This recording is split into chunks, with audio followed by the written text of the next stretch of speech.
Thank you, Chair. Good morning, all. Let's pray. Almighty God, we beseech you to behold with your abundant favor and blessings as your servants, whom you have been pleased to call to leadership positions in this republic.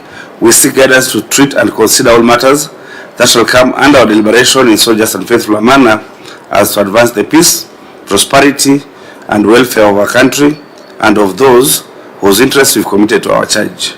Amen. Thank you, Senator Maruma. Honorable members, let's do the formal adoption of the agenda. Our main agenda is to meet the County Executive of Trans Nzoia to interrogate the status of implementation of unresolved issues raised in the OAG's report for the 2023-2024 financial year for the executive and for the receiver of revenue. Could I get a proposer? Chair, propose. Thank you, Senator Ambua. Seconder? Chair, I second. Thank you, Senator Sifuna. Next, we will do a quick round of introductions for record purposes. We'll start with the members of the Senate. I could start with Daktari to my left. Thank you, Chair. My name is Lolego Tubesi, Senator for Samburu County, member of this committee. Senator Maruma, Senator representing Taita Taveta, Vice Chair to this committee. Governor and your team, it's good to see you. My name is Sifuna, Senator Nairobi. I'm a member of this committee. Thank you, Chair, members, Governor and your team. My name is Enoch Wambua, Senator Critic County, a member of this committee. Senator Alan Chesang, Senator Trans Nzoia County, a friend to this committee. Through the Chair, Cherargei Kiprotich is my name, Senator of the Republic of Kenya, representing the great people of Nandi County, a member of this committee. Thank you, Honorable Senators. My name is Moses Otieno Kajwang, Senator from Homa Bay. I chair the committee. We have a team of clerks supporting us. Please go on record. Thank you, Chair. My name is Kibet Kevin, Committee Clerk. With your permission, can you allow the members of the Secretariat to introduce themselves? Good morning, members. Osman Hiri, Research. Good morning, Chair members. Malcolm Gogi, Legal Counsel. Good morning. My name is Shirley Milemo, Hansard Officer. Good morning. I'm Brian Ochieng. I'm attached to the committee. Lydia Kagumba, Protocol. Good morning, Chair. John Chege, Sergeant at Arms. That's all from us, Chair. Thank you. Thank you. You're welcome. OAG. Good morning, Chair and members. I'm Muriuki Patrick, the liaison officer from the Office of the Auditor General. Chair, we have a team from Kitale Regional Office. This team audits Trans Nzoia, West Pokot, and Turkana, but today they're here for Trans Nzoia. With their permission, Chair, they can come on record. Thank you, Chair. I'm Dr. Charles Mutari, the Director of Audit in charge of the Kitale region and essentially Trans Nzoia County. Thank you. Thank you, Chair. I'm Banan Maina, Deputy Director, Kitale Region Office. Thank you. That's all, Chairman. Ribu OAG, National Treasury. Thank you, Honorable Chair, Honorable Senators, Your Excellency the Governor of Trans Nzoia. My name is Reverend CPA Kimathi Kwiriga from the National Treasury Liaison Office. Karibu, from Controller of Budget. Thank you, Chair. My name is Gilbert Gachanja from the Office of Control of Budget, a liaison officer attached to this committee. Thank you. You're welcome. And finally, EACC.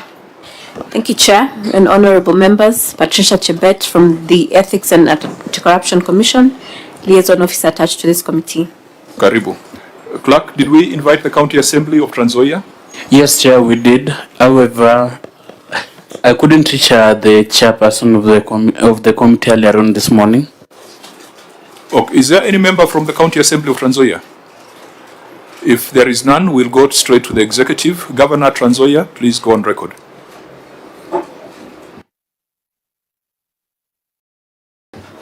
Mr. Chairman, honorable members, my name is George Natembeya, the Governor of Trans Nzoia.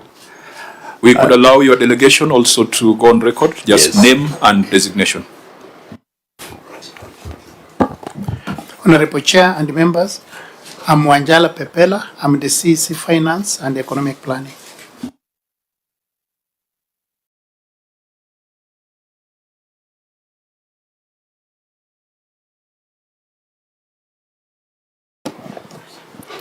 Honorable Chair, members, I'm Masungo Emmanuel, Chief Officer Finance.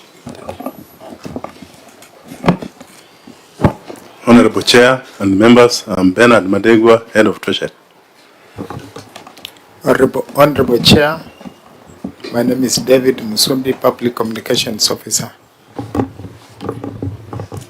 My name is Yalo Felix, Director Communication. Honorable Chair, members, my name is Collins Wana, Chief Protocol Officer, Trans Nzoia County. Thank you, Chair. My name is Dr. Simiyu Judith, the County Chief Officer for Health Services and Sanitation. Thank you.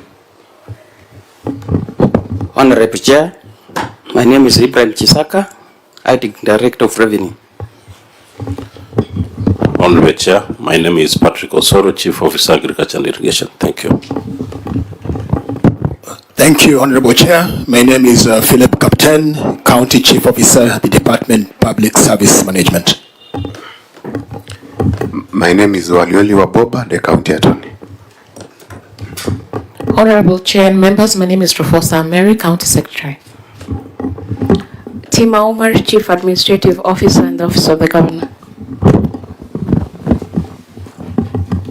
Honorable Chair and members, my name is Hatun Difanis Naliaka, CC in charge of agriculture. Thank you. Chanel Kitoni, CEC in charge of Public Works, Roads, Energy, Infrastructure and Transport. Honorable Chair and honorable members, my name is Patrick Gasheru, CC Trade and Industrialization. Thank you. Honorable Chair, I am Etienne Kennedy, Chief Officer Education and Vocational Training.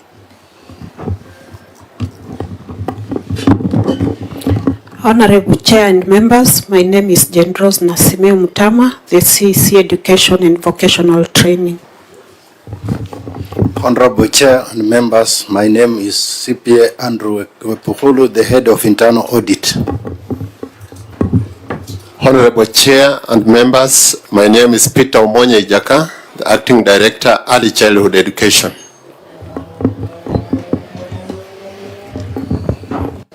Everyone from the delegation has gone on record? Fine. I would believe that those who have not gone on record are members of the Fourth Estate who are welcome to cover today's proceedings. We proceed then to the next order, which is administration of oath.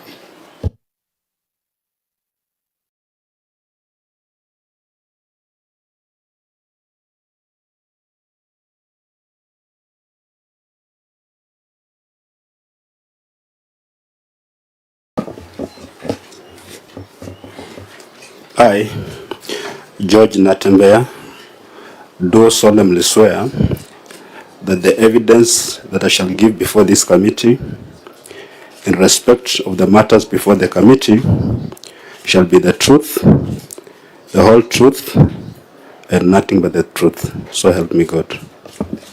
You will proceed to table your written responses.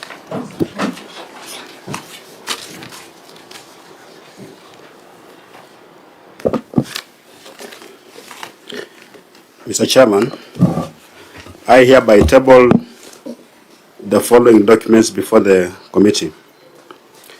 Management responses and accompanying annexures for the report of the County Public Accounts Committee on the report of the Auditor General on audited financial statements for the County Executive of Trans Nzoia County for the financial year 2023-2024, and management responses and accompanying annexures on the report of the Auditor General on the receiver of revenue for the County Executive of Trans Nzoia County for the financial year 2023-2024. Auditor General, have you reviewed, interacted with those reports, and are you ready to guide us today? Thank you, Chair. Yes, I do confirm that we received the responses from for both the County Executive and the ROR earlier in August, I think 24th of August, when we were scheduled to meet, and they resent the same a week or so ago. So yes, we have reviewed them. We have interacted with the reports and we have also given the briefs to this committee. Thank you, Chair. Clerk of the Senate. Thank you, Chair. Yes, I can confirm we received the responses in time as prescribed by the letter asking the county executive to appear earlier on in August. Thank you. Okay, I'm informed that you submitted fewer copies of the annexures than was required. Initially, what was the requirement? 15 copies each. And how many copies have we received? 8. 8 copies. Now, you notice that we are 9 members plus the friend of the committee. Those are 10 members plus the other stakeholders. And that is why the count comes to 15. Now, I don't want to waste a lot of time on this point because the House is sitting at 2:30. So we don't have luxury of time. What I'm going to direct is, notwithstanding that non-compliance, we will attempt to proceed on the basis of the annexures that we have. If we get to a point where we cannot make progress because due to shortage of documentation, we shall take a view at that point so that we don't spend too much time on this point. Honorable members, do we agree? It is not our usual stance. If we said 15 copies, it should be 15 copies. But because we want to deal with the substantive issues, I want to request that we attempt to proceed. If we hit a snag due to shortage of documentation, then we take a view at that point. Agreed? Chair, I think that Chair, maybe, sorry. Yes, Senator Ogbo. Chair, under the circumstances, I think we can attempt to proceed. If it becomes impossible for us to move, then we just have to stop. Because I don't understand, Chair, where there is only one annex that is supposed to go around all the senators for a query. So if we get to a point where we cannot proceed, then we just can't proceed. Senator Cheraki? Chair, maybe two things. One, maybe our communication, the governor should clarify on what was communicated to him. Maybe they didn't specify on a number of copies, or was it indicated in the letter?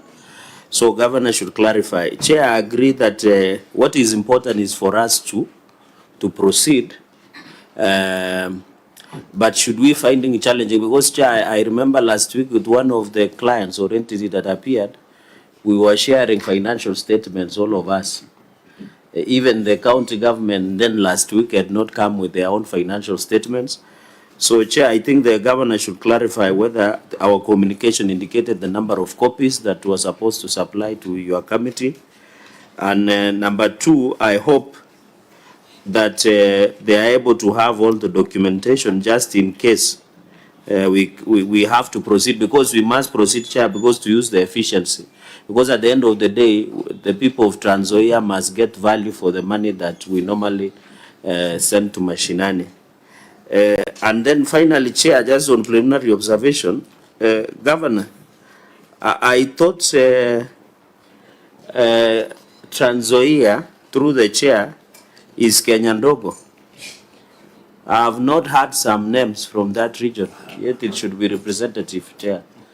Let me guide that on preliminary, because this is a matter we have dealt with for a long time. What constitutes a preliminary observation? Yes. Now, on the preliminary matter of documentation, the last time the governor appeared before us on 17th of June 2025, we sent him back home because of matters of documentation, delays, and the fact that the Auditor General was not ready.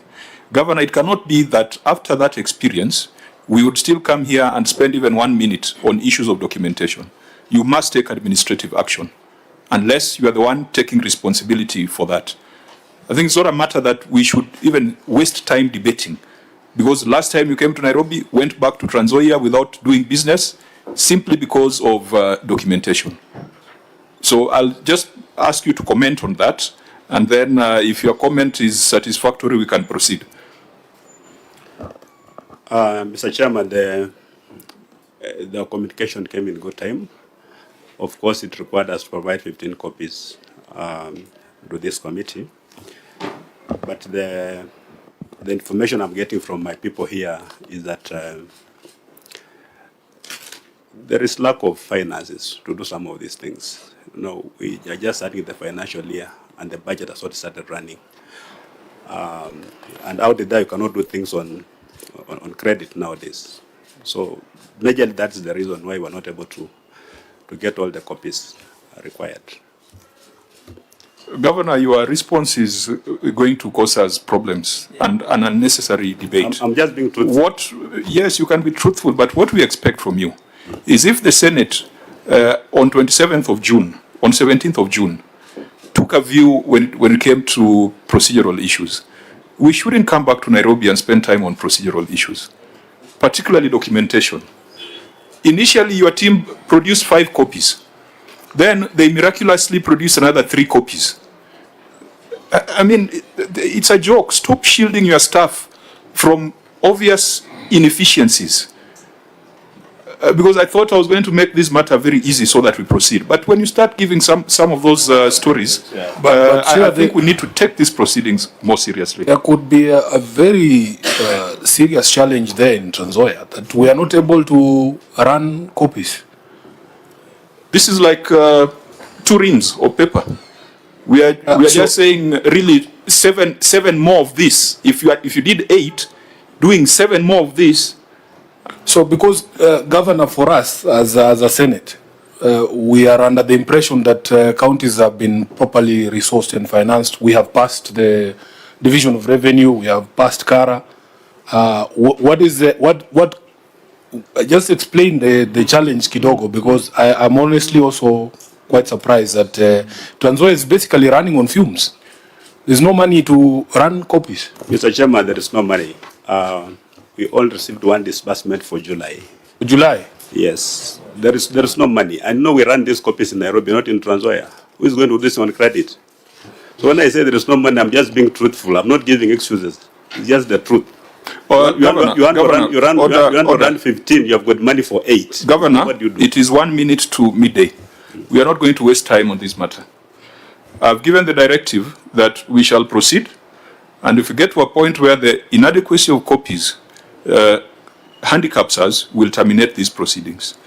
But the direction we are taking is a direction where we'll start arguing over whether money is in the county, whether the governor is not doing what the Senate requires, and it will automatically result in a termination. We are interested in dealing with the substantive issues raised by the Auditor General in Trans Nzoia. So, honourable members, let's keep that. The conversation around exchequer releases is part of the substantive issues. We shall discuss them when we get to them. So, with that, could we go straight to the report of the Auditor General, starting with the report of the Receiver of Revenue? We have been given a brief by the Auditor General, so we'll go straight to the issues that still remain unresolved. Governor, is your Receiver of Revenue in the room? Yes, Chairman. Okay, just for identification purposes, who is the Receiver of Revenue? Okay, so you are the one who prepared the ROR statement. Fine, so Auditor General, let's go to the report on Receiver of Revenue. And let's start with your observation under budgetary control and performance. Read it out, and then we will look at the Governor's response.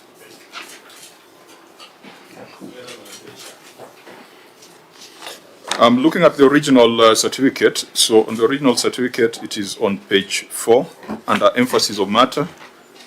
Now we need to get guidance from the Governor on where he has provided the response on that.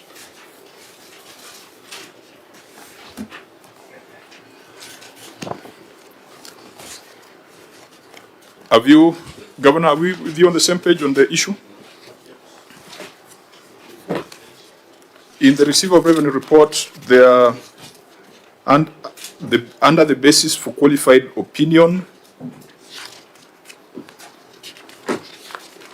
there are 7 issues, and then after the 7th issue, there is emphasis of matter that talks about budgetary control and performance. I think, OAG, once you read it out, I'm sure the Governor will be able to relate to it. Thank you, Chair. My colleague will read through it. Thank you, Chair. Budgetary control and performance. The statement of comparison of budget versus actual amounts reflects county-owned source revenue amount of Kenya shillings 470,522,927 against the budgeted amount of Kenya shillings 643,700,000, resulting in under correction of Kenya shillings 173,177,073 or 27% of the budgeted amount. Further, the revenue corrections reduced by Kenya shillings 22,783,932 from Kenya shillings 493,306,000 Kenya shillings. Correct. Your last paragraph? Your second last? The continued under correction of local revenue affects negatively the execution of planned programs and activities and therefore results in poor or non-delivery of services to the public. My opinion is not modified in respect of this matter. Thank you, Chair. Okay, so Governor, whereas we had given recommendations on the report on the executive, for the receiver of revenue, we just agreed with the Auditor General. So there were no specific recommendations, but let's see how you responded to this matter. You can refer us to the page where you're reading from. Mr. Chairman, our response is on page 92 of the receiver of revenue document.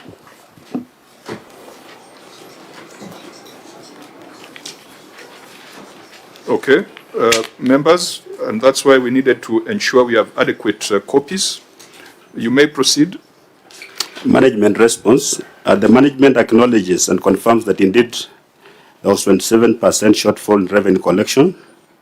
It was a result of change of revenue collection system during the year. The management has however put in place measures to enhance revenue collection, including recruitment of more revenue collectors, carrying out a rapid results initiative, and mapping all revenue streams and developing a revenue register. Now, honorable members and clerks, make sure members have access to the ROR statement. Parliamentary Budget Office. What is the on-source revenue potential for Trans Nzoia County?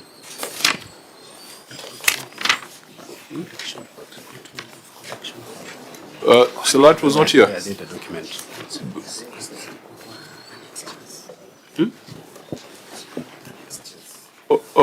Now, OAG, you had some information on this. What is the OSR potential for Trans Nzoia? The potential recorded by CRA, it's 4.7 billion, which includes an amount of 1.2 billion for the hospitals. So in effect, it's 3.5 billion.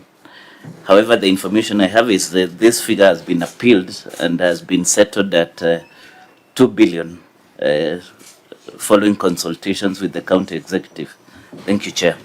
Okay, so members, you can have that figure in mind. Maybe we could adopt the 2 billion as being more realistic.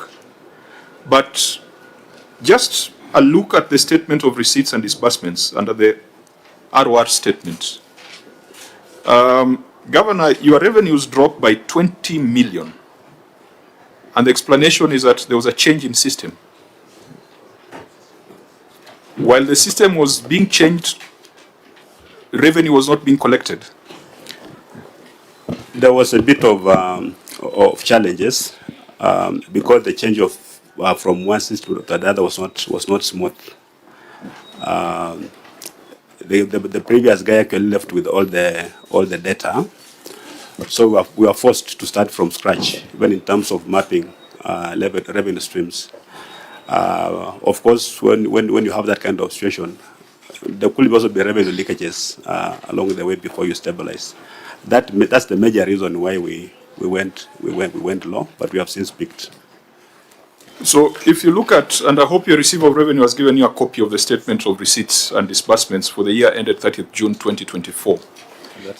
I think let's just have a look at that schedule and ask ourselves, whether there is a bigger problem that we need to deal with.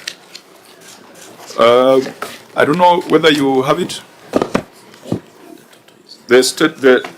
In the ROR statement, I don't think it's reproduced in the governor's report. So clerks, if you don't have a hard copy, please circulate it even in soft copy so that members can follow. So Governor, let's look at the first row on cess. The previous year you collected 44 million. And then the following year you collected 11 million. A difference of 33 million. Yes. How do you explain that using a system? If you go to single business permit, you collected 70 million, and then the year under review, 64 million. A difference of 6 million, which then indicates that businesses shut down in Trans Nzoia. How is that explained by change of system? You go down, even parking fees from 63 million to 49 million. Market fees from 17 million to 13 million. Advertising from 17 million to 5 million. Conservancy administration from 5 million to 1 million. Physical planning and development from 4 million to 3 million. You know, it's a long, long list of variation. At the end of it all, the aggregate variation is 20 million. How is this explained? Simply that you changed a system. People were collecting money and pocketing. This is symptomatic of theft. Unless, members, you are seeing the link between this and a change of system. Chair, maybe through you, maybe what we may need to understand is what system are you changing from? What system was at play, and then what did we change to, so that we appreciate this loss, this leakage? What system was in place before the change? Governor, it will also help us understand if you were to paint a picture of the time that it took for those system changes to be effected.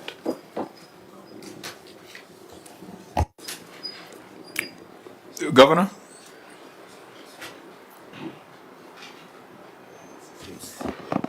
Okay, thank you, Honorable Chair. I will be able to explain what transpired. The Governor has clearly mentioned that we had a changeover of system, and when you look at it, we are having changes, particularly in the single business permit. Honorable Chair, the change happened actually at the peak of most of the revenues, so we were not able to realize that because there is a requirement that you cannot collect revenue off the system. And we are only trying to comply that, because if you collect off the system, money gets into the bank, and we are not able to verify actually how much has been paid through a system, because reporting of revenue must be clearly indicated. Then another reason as to why we had that challenge is that the revenue register or data had been withheld by the previous system operators, which was called ZZ. The new system we are talking about is EREV. So during that period, we were not able to get proper data to have it then mapped through the system to enable us to correct. CRA is very clear in matters of collection of revenue that we cannot do it off the system. And that's actually what we are trying to do, so that we can cap this issue of what the chair is raising, that pocketing the money. If you give staff that leeway to interact with money, then you lose the money. So we want all the revenue, it's a requirement that all the revenue system actually has to be cashless. So that is why we experience that. But when you look at the current performance, Honorable Chair, we have mitigated that. Current performance, we are looking at 2023, 2024. I was only trying to... And the reason why we must have this conversation is we must find out who the culprit is. Okay. Is it the system vendors? Yeah. Is it the collectors of revenue? Because there is a problem. Yeah, sure. There is a problem. And that problem, we must deal with it. Okay. So go back to single business permit, that line that you had picked. How do you explain that? And please, whereas the guidelines by CRA on automation remains a prudential guideline, we still have counties that are collecting manually. So you cannot say that you are either collecting automatically or not collecting at all. So you need to revise that. So explain to us, for example, that single business permit, which indicates that there was a 10% drop. It means that 10% of your business is shut down in an economy that should be growing at 5%. How do you explain that? Just take that, that row. For single business permit, Honorable Chair, a common practice for most of our taxpayers or our clients is that during that period when we issue invoices, and they tend to pay more during that time because we also do a lot of compliance during that period, because once the invoices are issued and confirmed, now what follows is collection. Most of them normally reserve funds to pay at that period. Remember, if it's a common practice, it was there in the prior year. That's why we are comparing 2 years where the practice has been common. So can you give us a better explanation, please? A better explanation, Honorable Chair, is that the system was actually changed over in the period of January to March. And that is our peak period. That's what I'm explaining, Honorable Chair. So the money that was collected between January to March, where did it go? We have, in the receipt of revenue report, that time we actually, because we were losing a lot and we encouraged them to do offline, then later on we were able to now map them in the system. Where did the money go? In the bank. Just show us here in the ROR statement where that money is. I'm not accounting for the shortage of 10 million.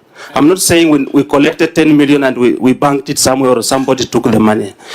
We were not able to realize revenue collection during that period because there was a system changeover. We were affected. Not that we collected and we banked that money elsewhere, Honorable Chair. Senator Wambua, then Senator Chirati. Chief Officer, you may land yourself in some trouble. You've just said, your own words, that the time of changeover is when a lot of people are paying their rates. And because of the changeover, the implication is that people did not pay. Is that what you're saying? True. You're saying people did not pay. True. So why did you effect the changeover at a time that you're supposed to be collecting revenue? Through Honorable Chair, it was your decision through Honorable Chair, we only picked single business permit, and I'm saying single business permit, its peak is at January and March, but other revenues were still going on.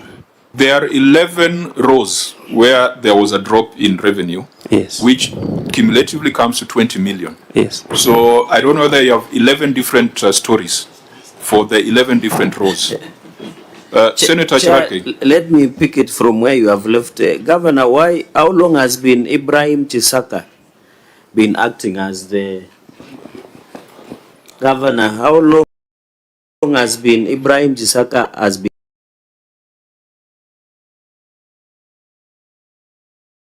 acting director of receiver of revenue?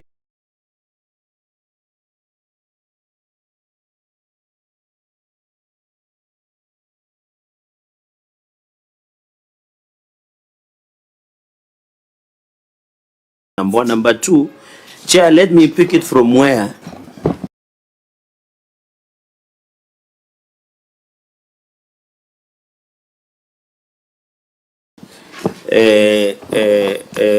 where the chief officer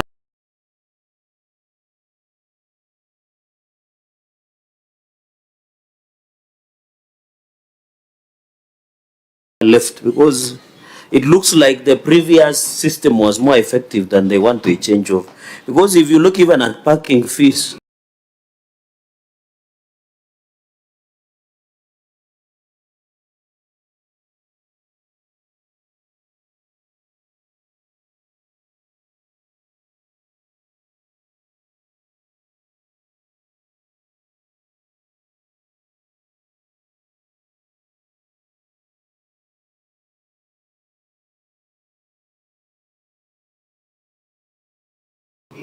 I don't know whether people park only in January. Wanna see you. because the street parking fees in the 2023-2024 was 14,532,865, sorry. Financially at the previous one, 22,700,000.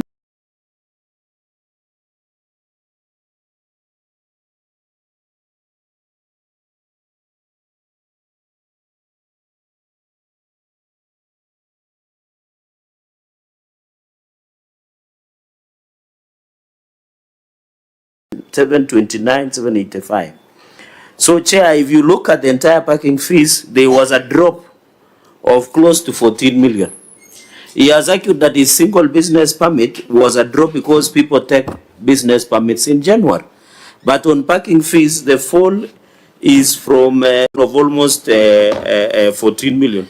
So, Chair, we need to know, was the intention of changing, looking at the revenue rose cumulatively to 20 million, it looks like the intention was to collect less or was being collected and somebody was pocketing the money.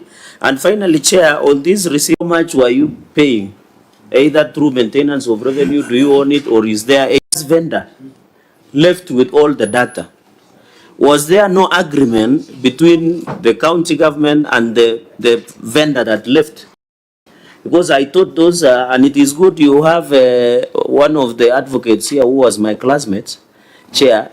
He said that the data left with the previous vendor. I thought there was an agreement. So how did he leave without proper handing over of the data to the county government? Can he highlight something on that? Yeah, because if that is established, then we also have the power under the Public Audit Act to recommend debarment of a service provider who is complicit in it's your collectors, or whether it's a systemic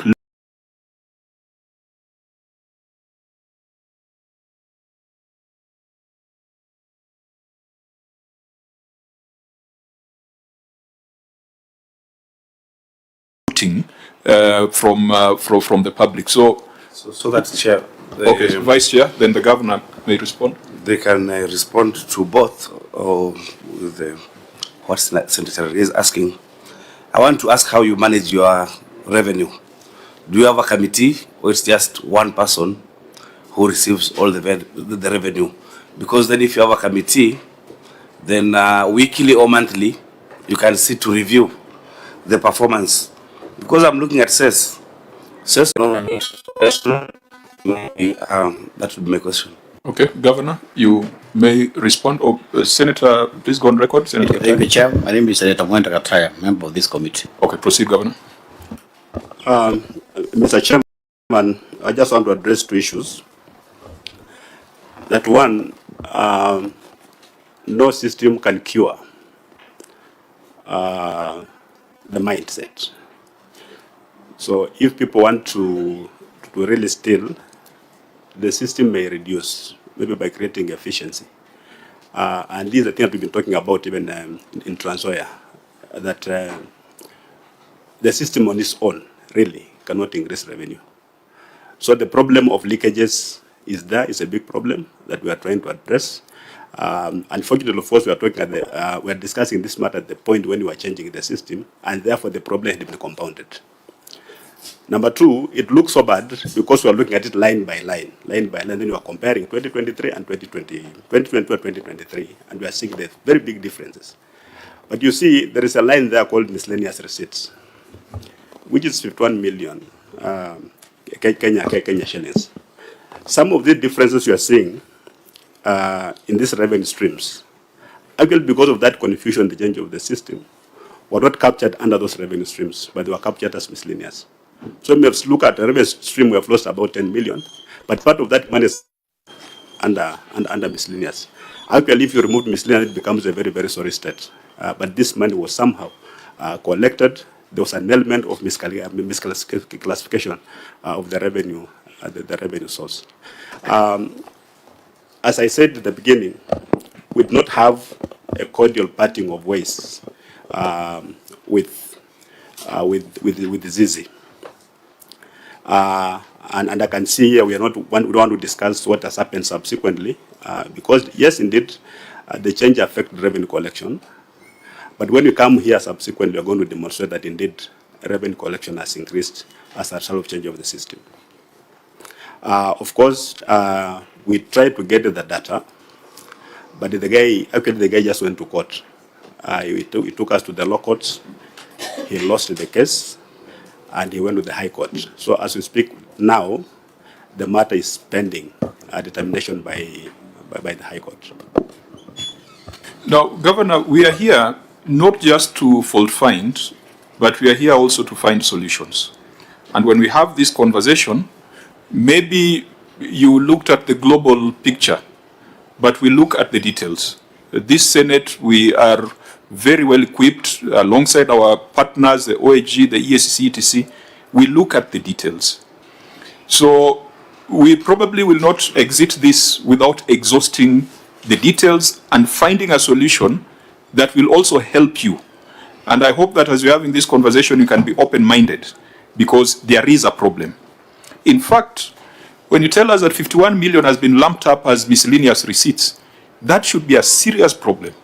There is no way as a shopkeeper you can receive money and not know whether you sold Omo or salt or sugar. I mean, that's even a corner kiosk is not run like that. So that alone should drive you to demand more from your receiver of revenue. Because we know that the PFM assigns that responsibility to a specific officer who's paid a salary. The question raised by Senator Mwaruma on cess, for example, I think that Trans Nzoia has a lot of agricultural activity. Perhaps it's the bedrock of the economy. Just come to that breakdown, note 12 on your financial statement on cess.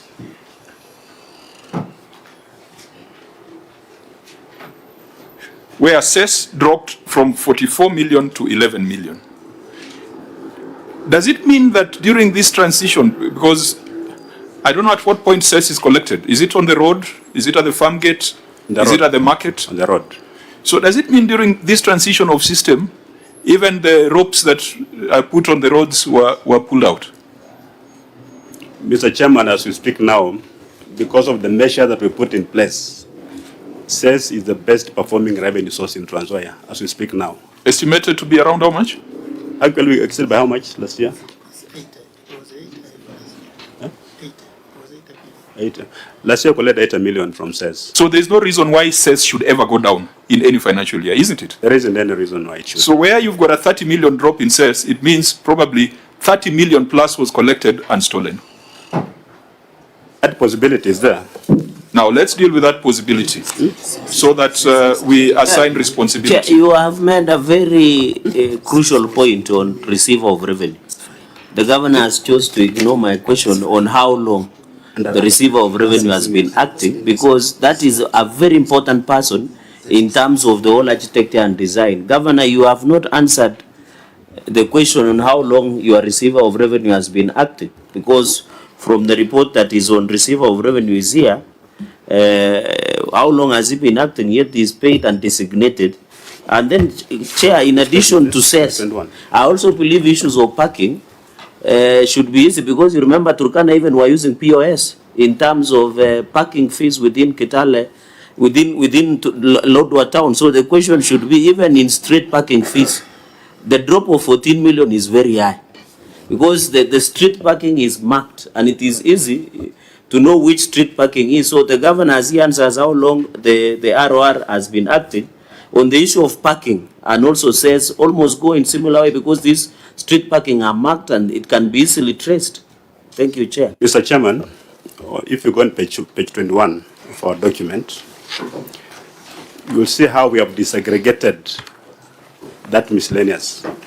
Page 21 of which document? Because you had responded to receipt of revenue document. Your response was on page 92. So we go back to page 21. 21.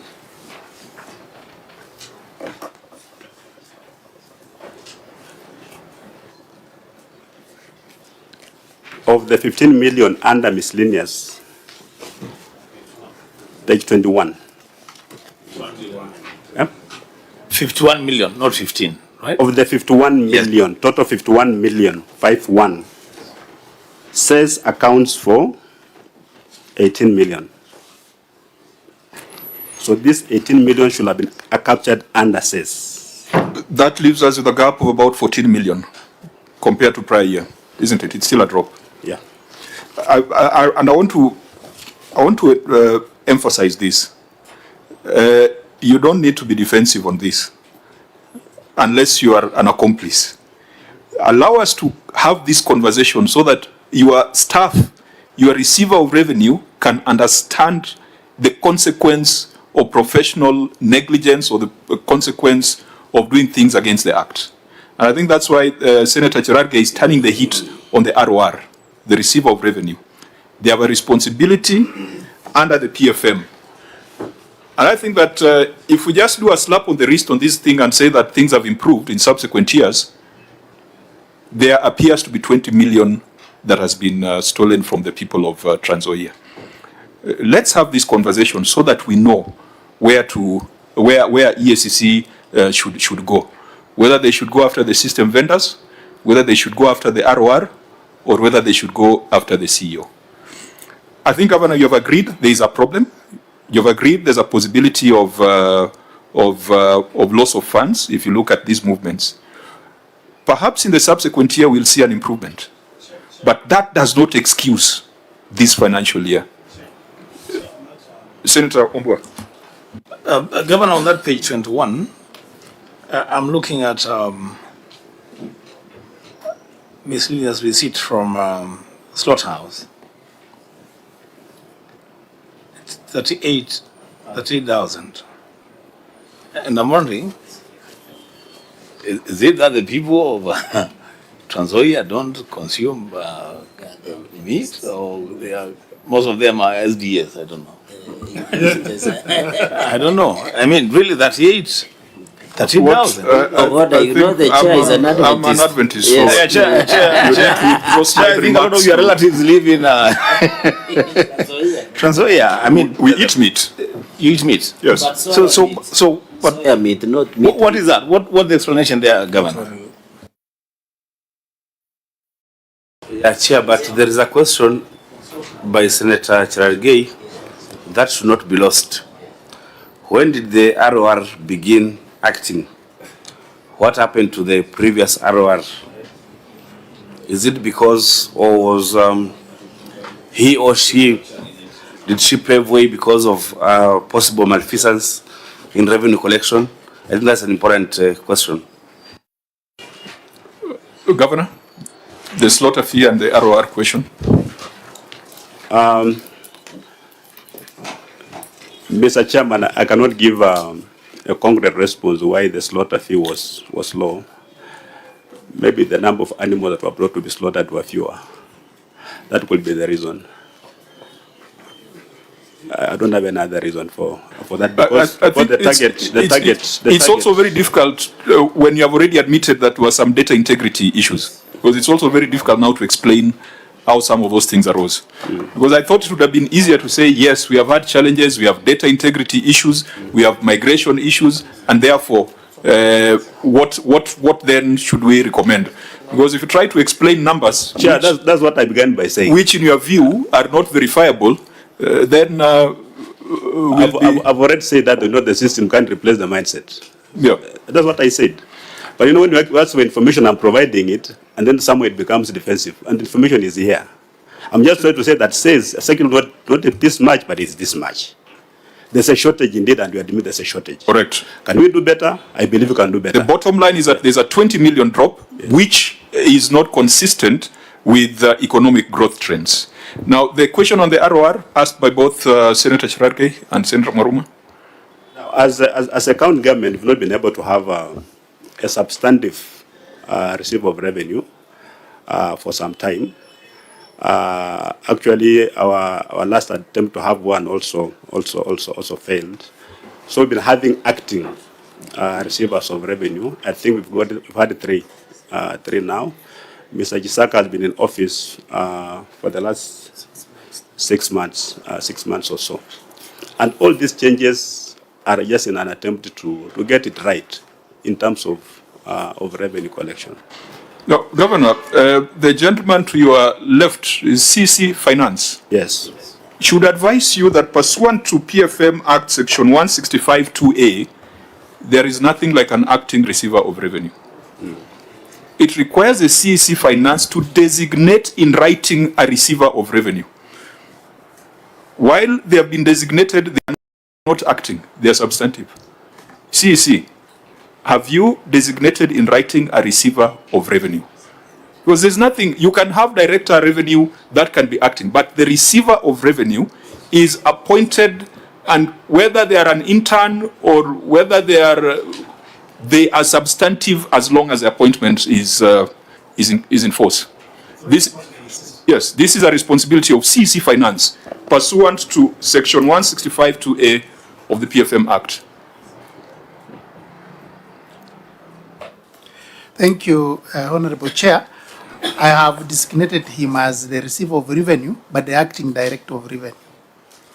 But so there's nothing like acting receiver of revenue. They can be acting director of revenue, but as long as the designation lasts, they're substantive. And they take responsibility for any material non-disclosure or any shortfalls in the receiver of revenue statements. So now, members, we probably need to proceed because I think Governor has admitted that there's a problem, even though there is attributes it perhaps to a cost that we do not agree with. But if you look at even the performance, OSR potential of 2 billion, and you are effectively just collecting 261 million, because 209 is from hospitals, NHIF rebates and facility fees. We have sat here, 261 million is perhaps equivalent to what Turkana collects. We were in Turkana last week. I've asked Senator Chesang, because I appreciate that Trans Nzoia compared with the Homa Bay, I think Trans Nzoia, the gross county product could be higher. Even the per capita income could be higher. I think it's a much wealthier county. Homa Bay collects 1.2 billion. If you reduce the hospital fees of 800, it's still 400 million. Trans Nzoia, with all its wealth and potential, is collecting 261 million. What is the problem? Governor, broadly speaking, and maybe as you respond, I can allow Senator Chair to chip in. Maybe as you make a ruling on the under collection of 20 million, and we should not gloss over. I think the reason we ask a governor, the substantive office holders, is for accountability purposes, so that if the committee recommend further action, we know who to help. So the under collection of 20 million, Chair, must be looked into. Somebody must be held accountable. And finally, Chair, I ask a question which I think, Governor, you either deliberately choose to ignore or you didn't want to. I wanted to find out what is the agency fees or the maintenance fees of this system. Because the information I have is that every financial year you are using close to 80 million to maintain that system. Because if your potential is 2 billion, after you remove the FIF, it comes to 200 million, for example. If 2 billion, you remove the FIF, which now we have passed the law, the Facilities Improvement Act, which is removed, it comes back to 200 million, which is still a big challenge considering the mapping of revenue streams that you have done. So, Governor, can you provide us with the agency fee or the maintenance fee of this new system? And secondly, now that you have cast, Chair, that will be my third question. Now that you say you did, there was no amicable resolution with the former collector of revenue in Trans Nzoia, what measures have you put in place? For example, do you own the domain of the collection? Do you own the system now? So that if that system takes off, Chair, does it mean also Trans Nzoia will continue losing data on revenue mapping streams and even other data important issues? Because under Data Protection Act, it is very important that the client is aware.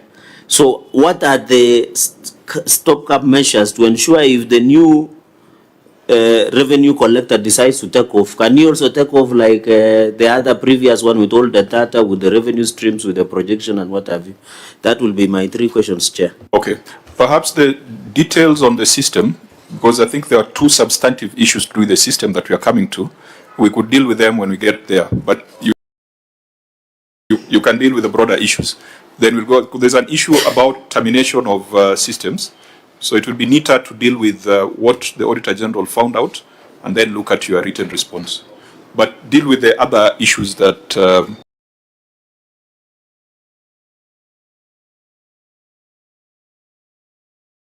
have been raised.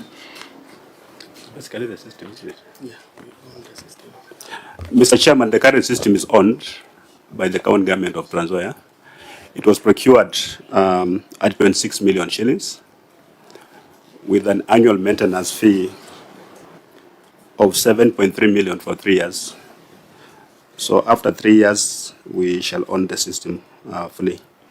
So the I don't know where we are getting the 80 million. Those figures are strange to me.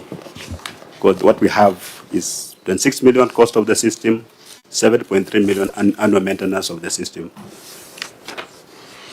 There was a question as to the lack of ambition, where you are effectively collecting 261 million versus a target of 2 billion. Mr. Chairman, we've not shared with the CRA the formula they used to come up with the 4 billion, 2 billion. I don't think if the total wealth of Trans Nzoia now is 4 billion shillings. That's a lot of money. 4 billion? No, I think the auditor tells us that it has been revised downwards to 2 billion, which sounds reasonable. Have you done your own mapping? I don't think so. I don't think. My understanding was that the 2 billion was a negotiated position. Was it not? That the CRA had proposed 4 point something, then it was contested, and then stepped down to 2 billion. Chairman, personally, I've not engaged in any negotiation with CRA over this figure. But as a CEO of the entity, what is your on-source revenue? What's your estimated on-source revenue potential? Because that is something that your receiver of revenue should have at hand. It should guide your budgeting. It should guide your, driven by your finance bill. Mr. Chairman, the receiver of revenue has not told us how they arrived at 4 billion shillings. Because I'm looking at my account, where am I going to get 2 billion shillings? The receiver of revenue is your appointee. Leave alone the CRA. I'm now asking, in your own assessment, what is your OSR potential? We can forget about the CRA for a minute.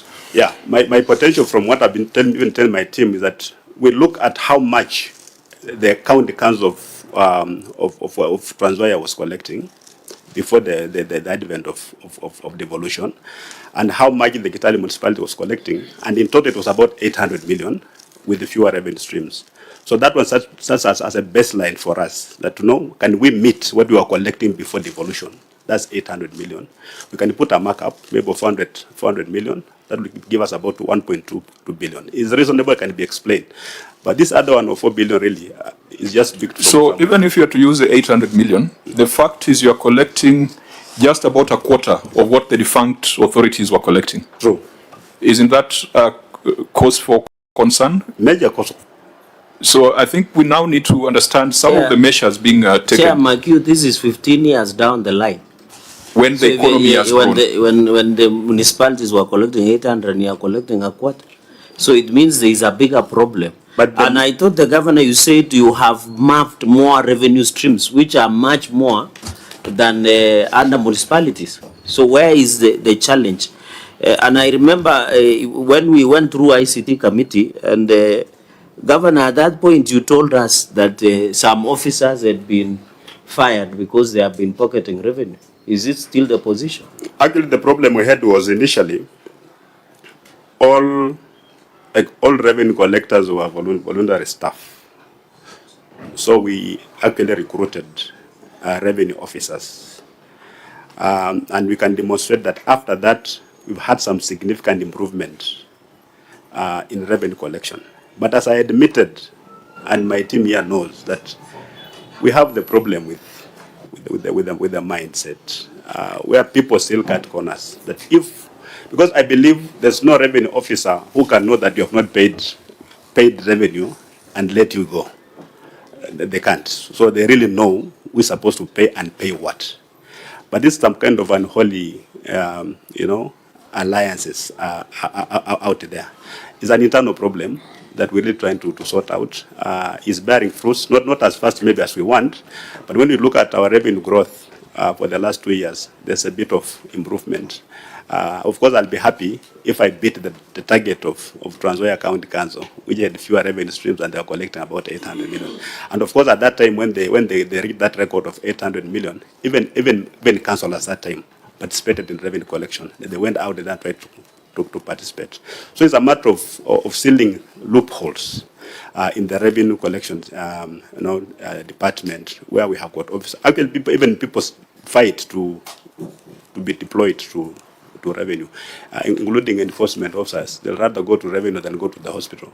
So that should tell you something. Like when all policemen want to become traffic policemen, the motivation is quite obvious. So these are the things, if this committee has a solution, I'll gladly bring it on board.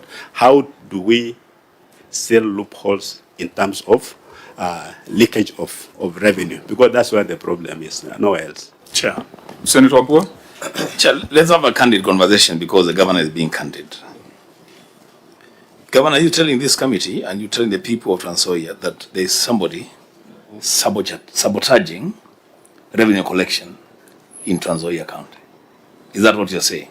That there is sabotage of revenue collection in Trans Nzoia County? Governor?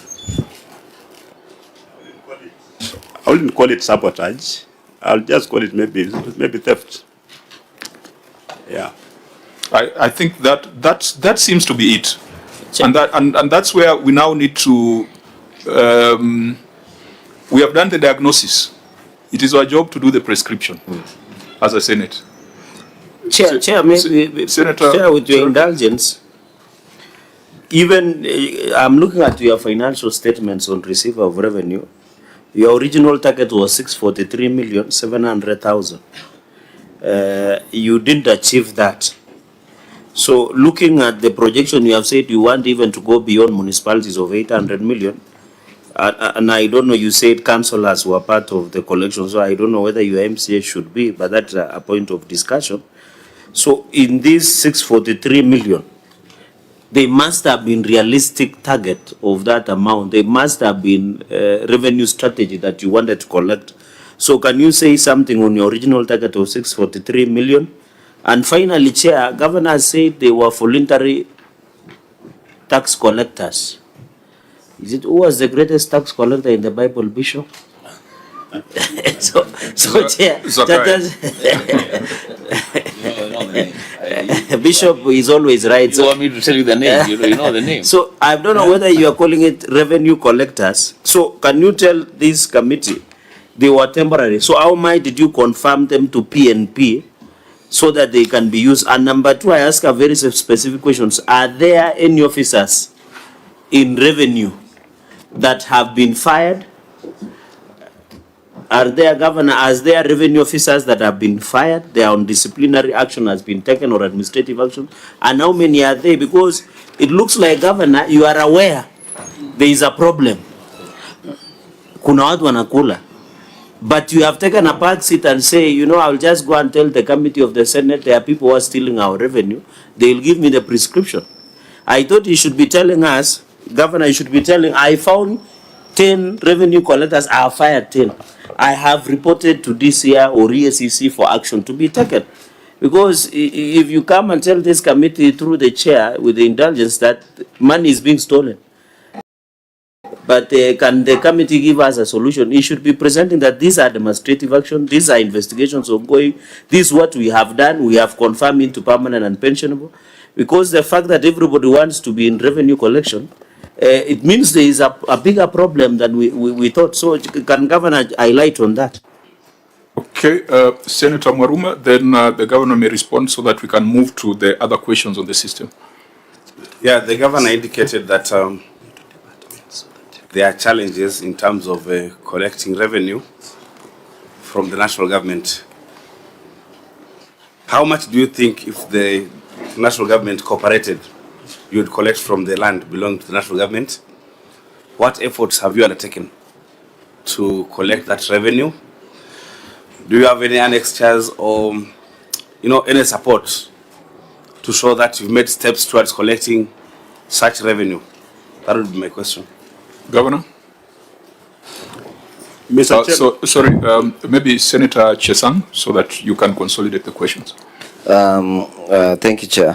Through you, Chair, I think we have, as the chairman of ICT committee, we have been doing an inquiry, and now we have gone to, I think, more than 9 counties to do an inquiry to do with the revenue collection. And just as an example of the last 2 counties that have gone, we have seen, of course, improvement in terms of on-source revenue.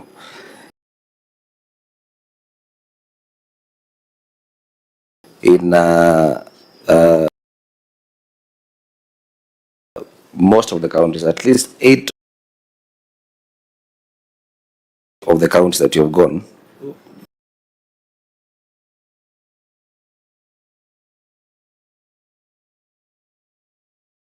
we have seen improvement. For example, in Machakos,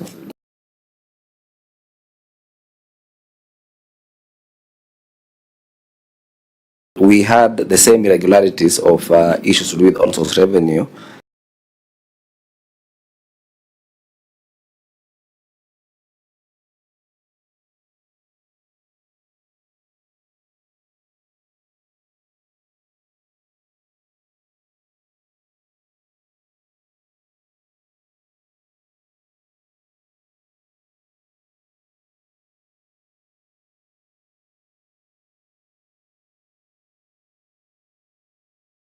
And when we went there, we found out that the governor had fired, I think, a few staff, I think around 30, yeah? Around 30 staff that were found doctoring the system and trying to, the staffs that were stealing, or maybe they were interfering with the system, the on-source revenue system. But still, Chair, for example, Machako, the first time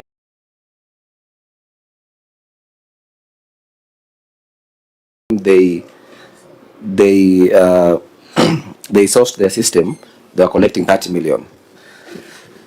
So then later they went to 200, and now they are doing 775 million. The same with Kiambu County, they were doing 2.9 million before the EPR system. Billion, and as per now they are collecting 5.5. It is the prerogative of the governor just to be serious. There might be a problem, because you can't honestly be telling us that the slaughterhouse only collected 38,000, because we people of Trans Nzoia, I think, apart from where we come from, we can afford meat, at least, I'm sure. So there must be a problem in this system. Yeah, it is definitely a problem. The governor has owned up. It's just his response that was evasive, because he attributed this to systems. But I'm glad that under oath you have said that systems cannot be the solution. They can be a problem, but they can never be the ultimate solution. So we now need to initiative. I've talked about the removal of volunteers that are inherited, the people who are collecting revenue. We removed all of them. We removed all the casuals who were involved in revenue collection. We recruited new officers, new revenue officers. I think, with due respect to Senator Cherargei, whatever you're explaining, is it captured anywhere in your written responses? Yes, yes. Where? It is.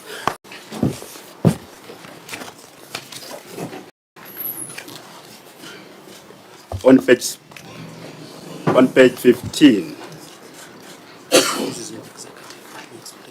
On page? Of the executive, of the county executive. Yeah, because we have not gone there. So Senator Cherargei is right to, so please let it not be just you disagreeing with Senator Cherargei, because he also is entitled to his observation. I think just process your thoughts through the chair. And Chairman, there is no matter that has exercised my mind as the governor of Trans Nzoia than revenue. That is the matter that gives me sleepless nights, because I need to employ more people. The wage bill is high. to accommodate that, I need more revenue. And my officers know that. We've actually participated in all these things to ensure that we up our revenue. So really, it's not that we have not done anything. On the national government, we've got a lot of property that's owned by the national government, including Kenya Seed. The Agricultural Developing Corporation has got over 40,000 acres in Trans Nzoia. We've got Kenya Railways, we've got Kefis, we've got Kalro, all those. But not all of them are paying land rates as they should. I think the only one who is most cooperative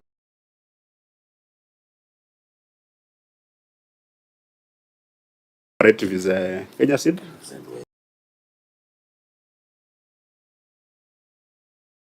Kenya Seed. Kenya Seed. Railways had huge areas. It was how much? 20 billion.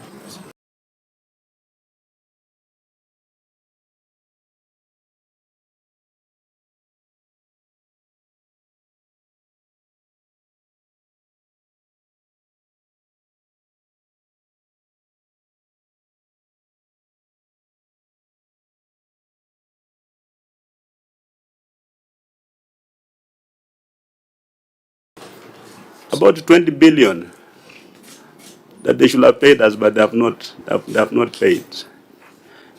You know, so the national government again has contributed to some of these things. When you look at Trans Nzoia as the grain basket of Kenya, the people who produce most of this maize own less than half an acre of land. A majority of them.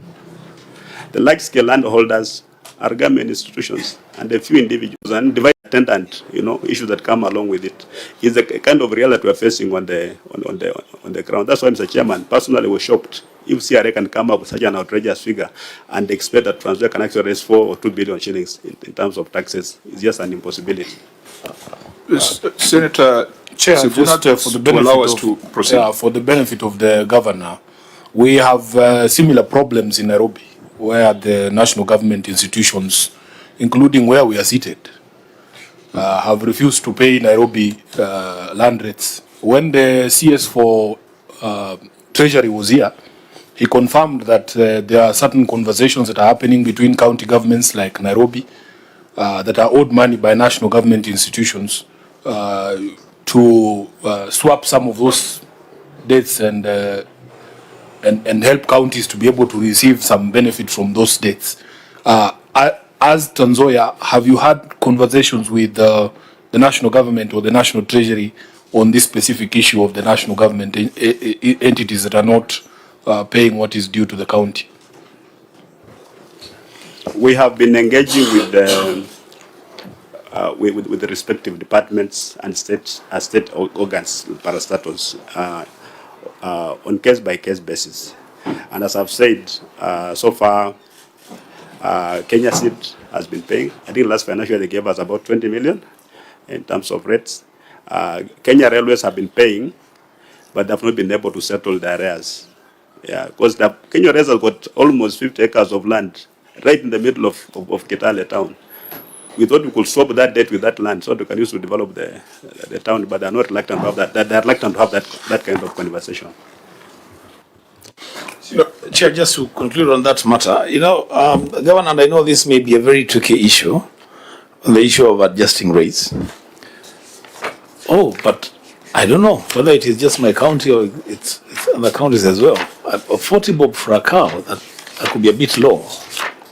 Because then that becomes a very, very, very ineffective revenue stream.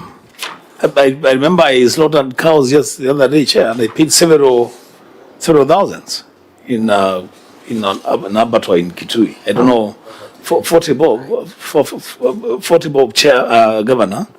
You want to have a conversation with your people. I mean, you need to raise money also to even manage the abattoirs themselves. So in our But Chair, is it fair for us to be pursuing these pennies when we know we can get millions from the people who are not paying Trans Nzoia money? I mean, even if you were to raise the price of slaughtering to 400 shillings, Senator Wambua, with the respect, No, you know. No, if we were to help these counties, the conversations we are supposed to have are supposed to be grand conversations, so that even if we were to raise by another how many percent to 400 shillings per cow, the revenue resulting from there will not be as significant as if we were to put pressure on Mbadi and railways to pay up. That's where I think we should focus. Yeah, but I think members had requested that we find a way out because it's one. And by 2:30 we must be in the chamber. For fairness, for fairness. Yeah, please make it very brief. This issue is not petty at all. Correct. It is captured in their own document as a revenue stream. Yes. And you know, these small revenue streams add up to more revenue to counties. And pursuing revenue from slaughterhouses and abattoirs is not mutually exclusive to pursuing collection of revenue from the big guys. So let's collect revenue where you can collect revenue. That's why I want to say, Chair. Chair, just in conclusion, one, I would request your ruling on under collection of 20 million. Number two, Governor, I have not seen, you know, this committee, maybe just the last one, how much is being owed by other institutions outside the county, like Kenya Railways, the national government. And then number three, in your annexures and in your reports, you have not, or I didn't see in your response, management response, attached any evidence to show that you are engaging these stakeholders. Maybe the governor can provide that evidence, Chair. And then are there strategies? Because we have seen counties like Yambu, like Nairobi, sometimes they provide waivers. Sometimes so that they encourage pay up of, and it is provided under the PMF Act. So, Governor, are there any strategies? Apart from negotiating, are there any strategies like waivers of rate so that you can improve on collection? Because this own source revenue is very critical. And that may be the reason why the CRA were picking that indicators. And I want to inform the Governor, Chair, as I exit, that in fact during our fourth basis of revenue allocation, it is the CRA indicators that guided on how Trans Nzoia got 1 billion plus extra under division of revenue under this financial year. Yeah, honorable members, I know we have a lot of experience on this matter, so there's a lot we can advise the governor on. But I think we must move on to the other substantive issues. But the facts are as follows: that on-source revenue dropped by 20 million in the financial year under review. The governor has admitted that there could be data integrity and quality issues. The variations across streams do not make sense, do not add up. So it throws into doubt even the accuracy and integrity of the numbers that have been presented before the Senate. It is also a fact that Trans Nzoia is collecting much less than the defunct local authorities did 15 years ago, and that should be a matter of serious concern. Even if the CRA figures were disputed and 800 million was still the OSR target, the county is only achieving just about 1/4 or perhaps 30% of that target, and that is unacceptable. We therefore would want to recommend as follows. Of course, we will see the positive action taken in subsequent years. The audit is going on. But this 20 million, we must confirm whether it was collected and pocketed, or rather collected and stolen, using the words that you used. EACC, please, you must cause an investigation into the financial affairs and management of the receiver of revenue and collectors of revenue to assure us that every single cent that was collected from the people of Trans Nzoia was reported. And in the event we find that money was collected and not deposited in CRF, please recommend prosecution. Number two, we've got the systems vendor. We will take the written responses, and I think, Clerk, we must write to the systems vendor so that they show cause why we should not recommend a debarment as per the Public Audit Act. Because it is wrong for a system vendor to misbehave in Trans Nzoia and then go to West Pokot and continue doing the same things. So we must also take decisive action. So with respect to the systems vendor, we shall be making recommendations for debarment. Of course, they will have an opportunity to come and explain themselves if they disagree with us. Number 3, Governor, we expect you to take administrative action on your officers, even if it means designating a receiver of revenue. Because you cannot come to Nairobi and then you say that looks like there's a problem with the data. It might appear as if some money was stolen. Those are issues that your ROR, I mean, that's the only job of a receiver of revenue, from morning to evening. If you cannot take administrative action on the entire complement involved in the revenue, then we might conclude that you are also an accomplice. And I think finally, we made a mistake perhaps as Senate to take away the fiscal responsibility index. Because when we said we wanted to do a proper objective ranking of counties, these are the things we must look at. Governor Natembeya I believe, I take judicial notice that he's a very popular governor. He's a very visible governor. But now when we come to the numbers, perhaps it tells a story that is different. So we need an objective assessment of counties based on fiscal responsibility indicators. I think we had already agreed that we're going to do that ranking. And I think on this, Governor Natembeya is going to rank very badly compared to peers.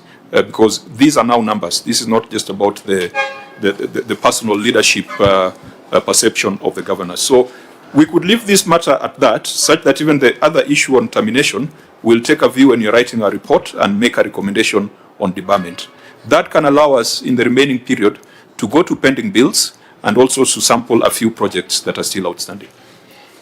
We agree, honorable members? Okay. Fine. So let's go back to report on the executive and start with the issue of pending bills.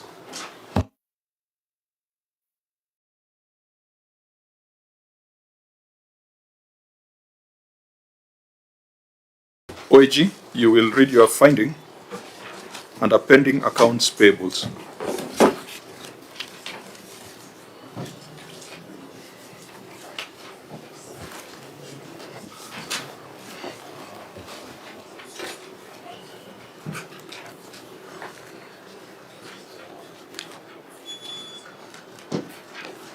OAG. Thank you, Chair. Pending accounts payables. Note 1 under other disclosures to the financial statements reflects pending accounts payables balance of Kenya shillings 1,371,609,319, out of which Kenya shillings 641,244,901 relates to construction of buildings and civil works. Kenya shillings 507,881,305 on supply of goods and Kenya shillings 222,483,113 on services. Failure to settle bills during the year to which they relate distorts the financial statements for that year and adversely affects the provisions for the subsequent year to which they have to be charged. My opinion is not modified in respect of these matters. Thank you, Chair. Okay, Governor, the Senate had made a lengthy recommendation that arose from a resolution of the Senate on guidance on how to settle pending bills. You may now take us through your action taken so that we don't waste time rereading the Senate recommendation. This our response. The county government of Trans Nzoia had pending bills amounting to Kenya shillings 1,497,561,536. Those are the audited amounts in the financial year under review. Out of which pending bills amounted to Kenya shillings 983,234,209 were settled as of 31st March 2025. Kenya shilling 700 has been provided for by the county government in the budget for the financial year 2025-2026 to offset the balance of the verified pending bills and to partially resolve the unverified pending bills for the financial year 2021, 2022, and previous years. The list of total pending bills vis-a-vis the list of pending bills settled is provided under Annex 16, which is pending bills, pending accounts payable, the payment plan. Annex 17, settled pending bills under recurrent. Annex 18, settled pending bills under development. And Annex 19, the budget for financial year 2024-25, and pending bills, pending accounts payable, settlement returns.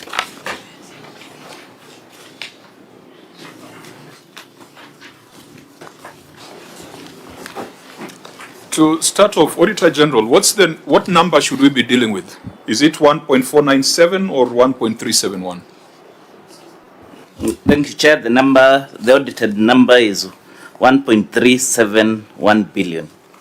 Governor, how did this grow by 100 million? Because once you have reported on it, if there's a growth, then that is a matter of great concern. What should be the right number so that we are sure what we are querying?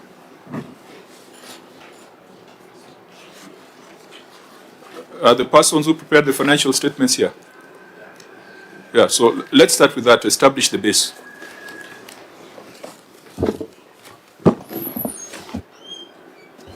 Honorable Chair, I'll respond.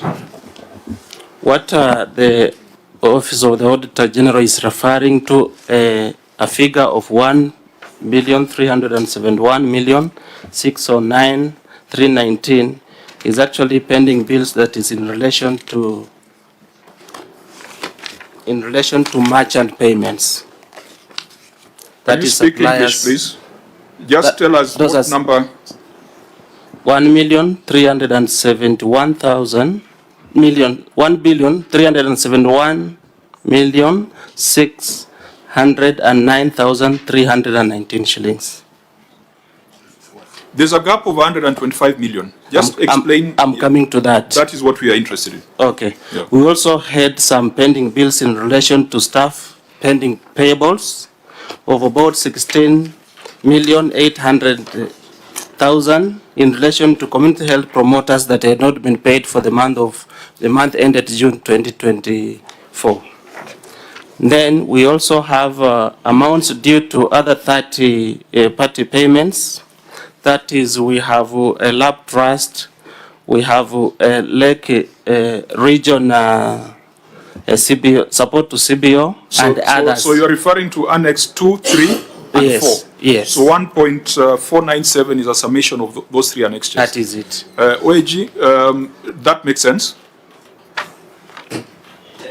For pending bills, the practice has been to look at merchant payments. So we would want to stick to the merchant payments or the unpaid merchant bills of 1.3 billion. The rest. OAG, that one I think you are arguing for argument's sake. Because personally, I'm extremely interested in those non-merchant pending bills. When you have 109 million of statutory contributions that are sitting in the pending bills register, that to me is a bigger risk than even the others. So I think I see what they're explaining, but I also hear you. So whether it's 1.3, those were supplies of goods and services, there is a 16 million on payment of CHPs and 109 million on statutory remittances. I think it's okay, it's not an issue. So now let's go and ask ourselves how much of that has been paid of the three category of pending bills.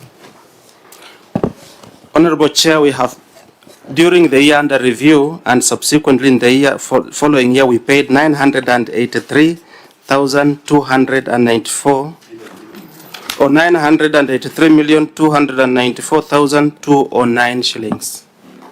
So how does that relate to the merchant the CHPs and statutory remittances.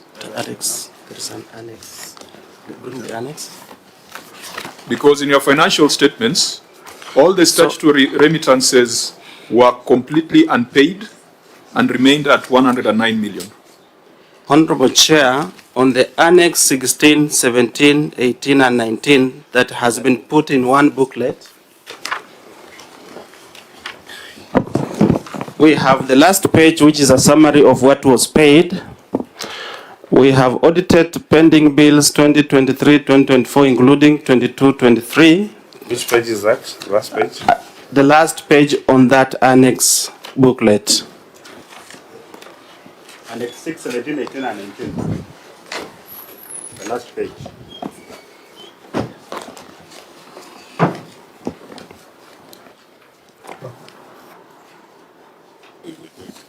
Where we go with this? Yeah. Total this.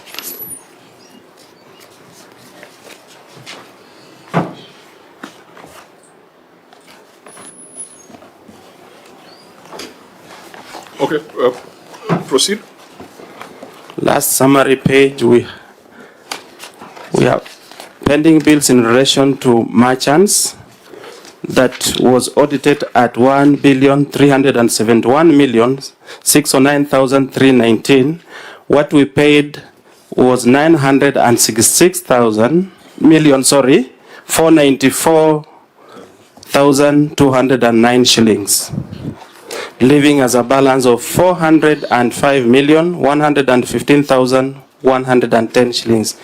And we have indicated as an action to be taken to be provided and settled for in the financial year 2025-2026. That's what His Excellency was referring to as a provision of 700 million to cover part of that. Did that annexure satisfy a query on the 109 million? Yeah. Where is it? On 109 million is included in the second row on that summary page, where we have said other third-party payables for the year 2023-24 and 22-23 and 23-24. Please just move a bit slowly and so that we are with you. The last page, Chairman, the last page. Last page of annex? Yeah. Annex what? 16, 17, 18, and 19, the last page. That page, just hold it up, Governor. This one. That one that looks like stained litmus paper. Oh, yes. So what do we make out of it? It's just a summary of what was paid. Segregated payment of pending bills as you asked. So maybe, Chair, as you look at it, is it possible to disaggregate the third-party payables, 22, 23, 24, which read 273 million? What are these? Is it loans? Is it NHIF, SHA? What are they? You've only paid 16 million. And I would be worried if it is loans belonging to workers or employees. I would really be worried. There are quite a number of payments there through Honorable Chair. We talked of the issue of lab trust. We have some other financial support we are offering. Then we have associations and subscriptions. Officer, I think you might want to approach this from this route. You paid 16.8. Yes. Under that row. Yes. And you had 16.8 in your financial statements. Yes. For stipends for CHPs. Right, Chair. Are those two related? Yes. So that 16.8 was a stipend for CHPs. That is it, Your So Chair. that leaves out, that means the 109 has not been paid. Yeah, we were not able to settle that. And 109 are statutory, are unremitted pension liabilities, subscriptions, pensions, etc., etc., statutory deductions, which are some of which are effected through the payroll. Why wouldn't you pay that? We actually recognize them as pending payables from prior years, even before August 2022. That is before the current regime. So why we we provided them in the financial statements to enable us to have a basis You have for a column payment. here for date contracted. Yes. We can see the date contracted 2023, 2023, 2022, 2023. Right. So this one you're not running away from. These are statutory deductions and remitted during the financial year of 109 million. Correct. What 109 million relates to the financial year 2022-2023, but what we incurred and accrued was for the financial year 2023-24 was 16,800,000, which we settled, Chair. Why does 109 million sit in your books as unremitted statutory deductions? That is a question. Those were just arrears, They were just They were inherited arrears. Their pensions, their monies deducted from employees. Yes. Kept by the county government. Yes. And held under the English of inherited arrears. True. Governor, you see the team that you are running? Chairman, I mean, do you understand my concern? Because the money has been deducted from employees. It is sitting somewhere there in the entity. Mr. Chairman, we inherited the debt, not the money. Because this 119 was inherited, money that was due to LAP Fund, NSSF, all those entities. The money was not paid, but we don't know where the money is. Today, as we speak, we remit money as we deduct. Yeah, Governor, there was a colleague of yours who told us that because of these issues of late exchequer releases, sometimes entities pay the net salary to employees. And then you have to look at your cash flow to be able to pay the statutory deductions later. If that is the case, just explain. Just explain. Is that the case in Trans Nzoia?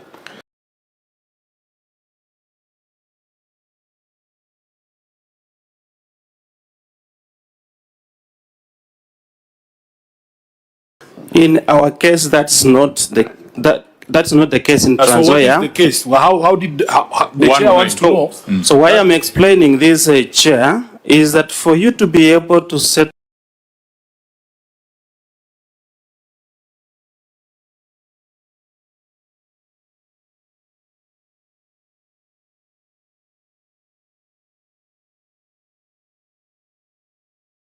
any pending bill, it must be reflected on the face of your financial statements. That's why we saw it prudent for us to reflect this and have it audited by the office. We are interested. I'm only giving an explanation first. You'll move slowly. I'm the one giving directions. Good Governor. Senator Sifuna. The explanation the committee wants is how this became a pending bill. The penalties that were being imposed by KRA on late statutory remittances. It is this committee that made sure KRA held back on that. So the question we're asking, how did the debt arise? That if you explain that, we move on to the next issue. Senator Wambua. Chair, in the interest of time, if I had the governor you may want to listen to this. If I heard the governor correctly, he said that this 109 is inherited from before 2022. Yeah? And I think he went on to say they inherited the bill, not the money. So what the governor is saying is that yes, he is admitting there is money that was deducted from people's salaries, not remitted where it was supposed to be remitted in previous administrations, and to date that has not been settled. If that is the position, Chair, then perhaps the question would be, what is the county government doing? Because this is actually a criminal act. You know, you have deducted money from a member of staff and you have not remitted. What is the county government doing to fast track the remittances of the 109? I know that's the conversation. I think that is our working definition as you have described it. So that's what we need to deal with. So that the governor can answer both. There's a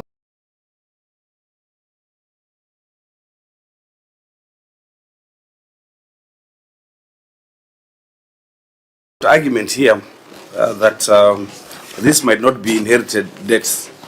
Because that second line reads, other third-party payables for 2022, 2023, 2023, 2024. If it is 2020,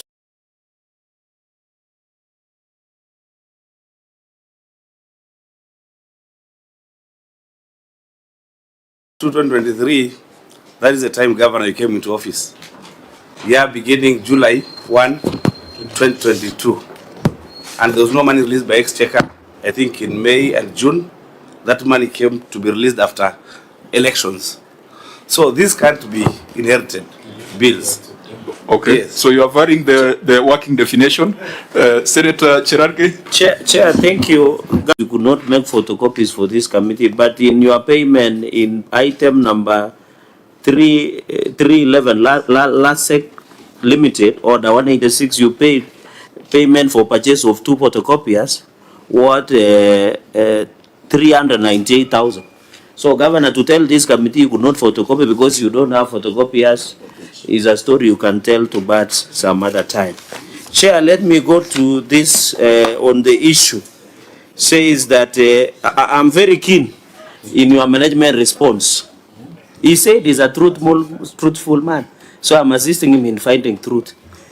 Finally, Governor, you have said to offset the balance of verified pending bills and to partially resolve the unverified pending bills. So which are these unverified pending bills? I really want to know that part.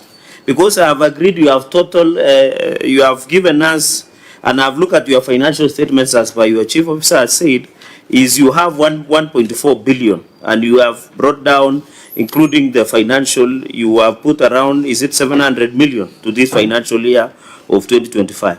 I'm keen on the partially resolve the unverified pending bills for the financial year 2021, 2022 and prior years. Could you be generous enough with information? Tell us how much is this?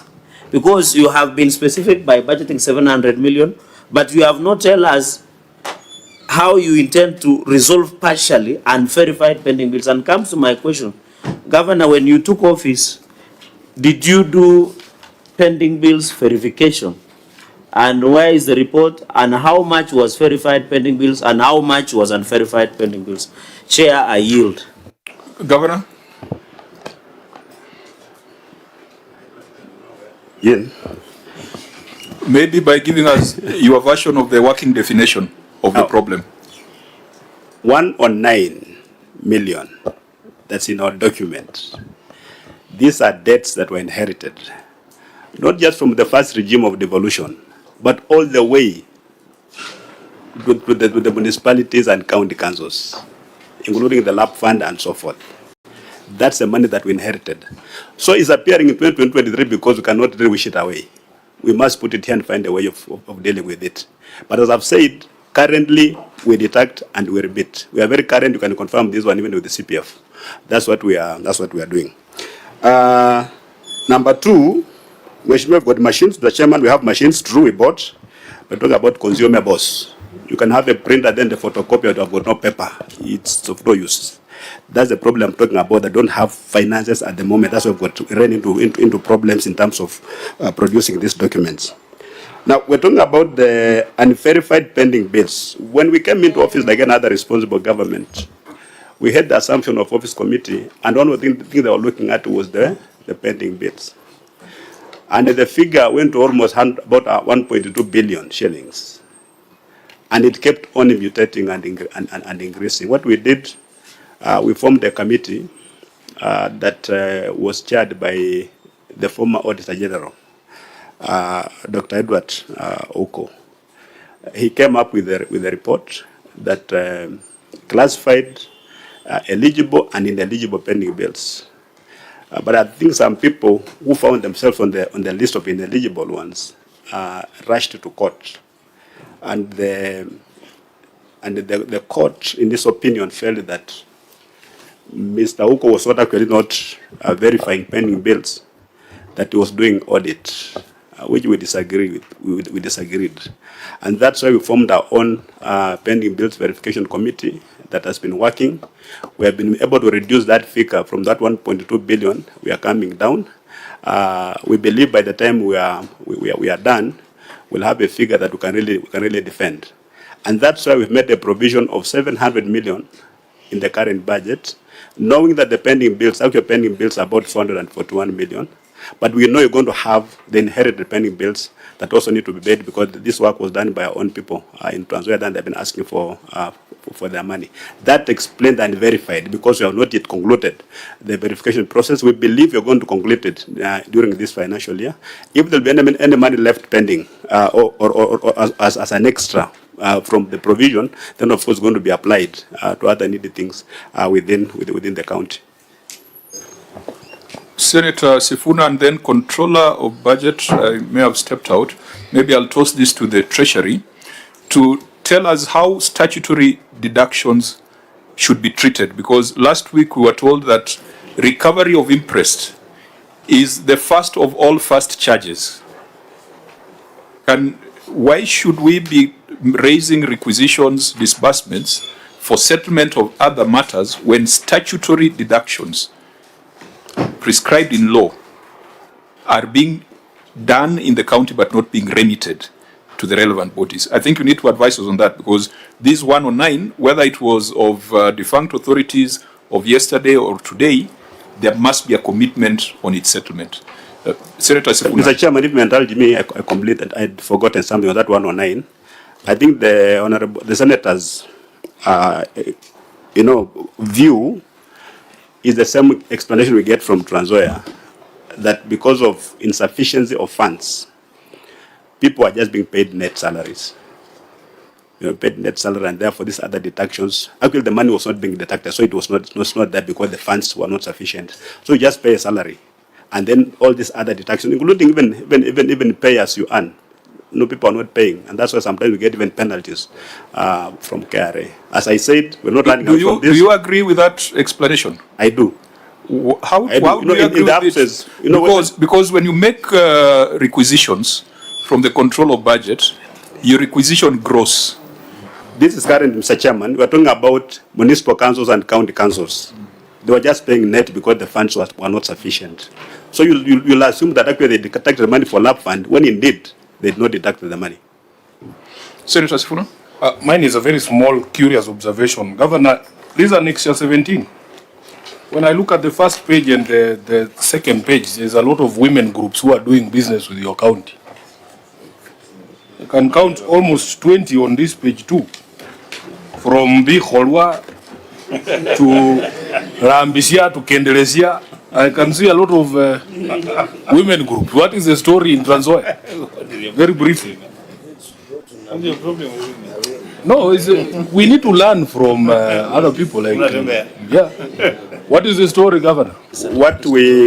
What we do in Trans Nzoia is that we've tried to operationalize ACPO, access to government procurement opportunities, by young people, by women, and people living with disabilities.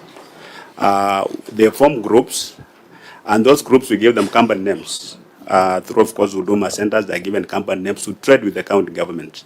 So what we do, once we give them the money, we also give them a tender to do. Yeah, we don't just give people money to go look for work, and then they'll come telling you we bought chicken and they all died. So we'll give you a government tender and government funds to go and do this. So just a way of empowering our people. That's why you can see all those groups there. Okay, I think you sampled the first two pages. We don't know what appears in the other pages. But let's go to the substantive issue on how to treat this 109 so that we can give directions. Mr. Chairman, it's actually more than 109. We're having an engagement with Lab Fund. Lab Fund is asking for 600 million. So this disclosure is not Lab Trust CPF, they're asking for 1.2 billion. You have only captured 33.4 million here. Yes. Honorable Chair. It goes back to my question. Senator. Governor, you needed to be precise, and it was just a simple question. You have said after UCO's committee was ruled by Kitale High Court that they didn't have the power except the OAG. You said you formed internal verification committee through the chair. You have talked about legible and illegible pending bills. So I wanted you to be precise. Tell us how much is legible pending bills, how much are ineligible pending bills, Because ineligible, it means you cannot pay. So why are you providing for in the budget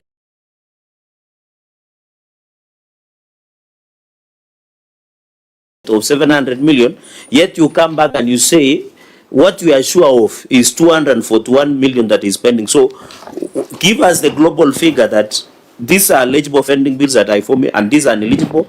Then tell us the story behind it, because you are shifting from 1.2 billion. You are saying you have allocated 700 million in the budget. You are saying you are sure that eligible is 241 million. So what is the story in this verification pending committee? And is it through the chair? Can you provide pending bills? I said was that the former Auditor General, Edward Ouko, chaired the committee on pending bills. His report was challenged in court and it was set aside. We didn't just fold our arms and sat there. We formed our own pending bills verification committee whose work is not complete.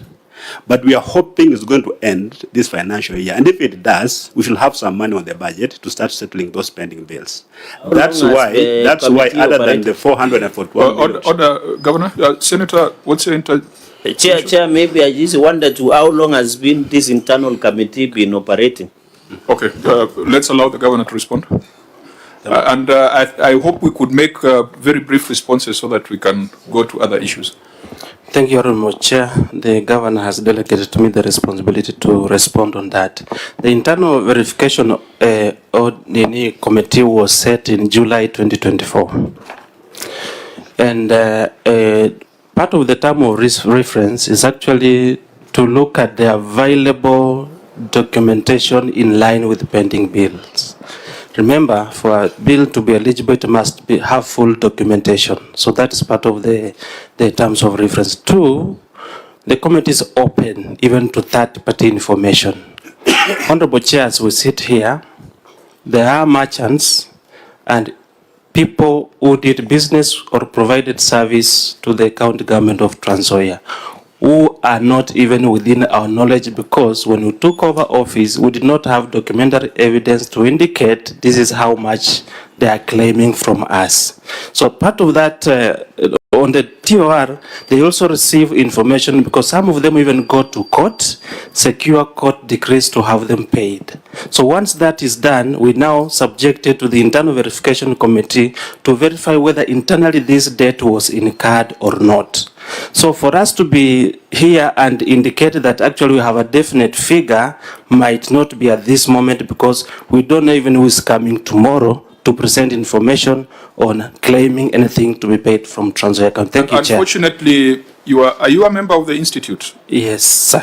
You are a CPA? Member number 11966. What is the expectation when it comes to financial assets reporting under accrual basis in this financial year?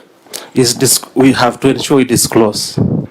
And so you cannot tell us that you are so uncertain, because in this financial year, you must have certainty. And your responsibility must be to advise the governor that this exercise must come to an end. It cannot be bottomless, because in this financial year, you start recognizing your non-financial assets and liabilities. True. Are rent pending bills part of the non-financial liabilities? They are part of it, Honorable Chair. What I'm indicating is that we have a window of about 3 years to ensure full compliance, and actually that is part of what we are doing to ensure that we have verified pending bills to disclose. Chair, as you all know, you cannot just disclose a figure. You cannot be able to place a hand on it by having documentary evidence to support your disclosure. So let's deal with what you have disclosed here. Yeah. Because those are now stories for the future. Yeah.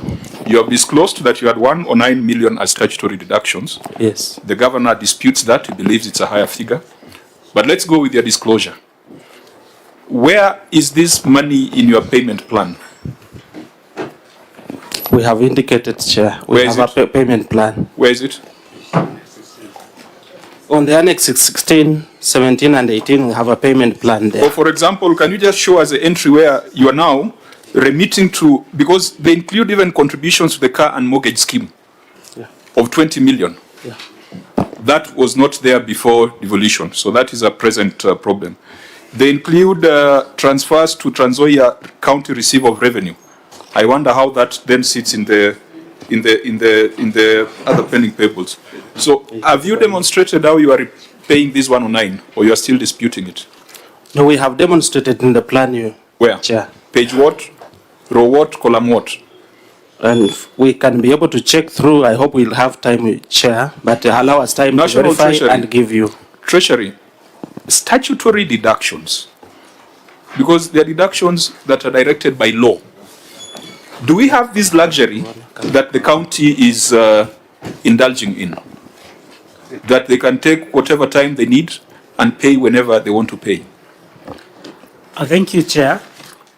In response to statutory deductions, actually they have very strict timelines on when they should be paid, and failure to pay them, they will attract penalties for the period they have remained unpaid.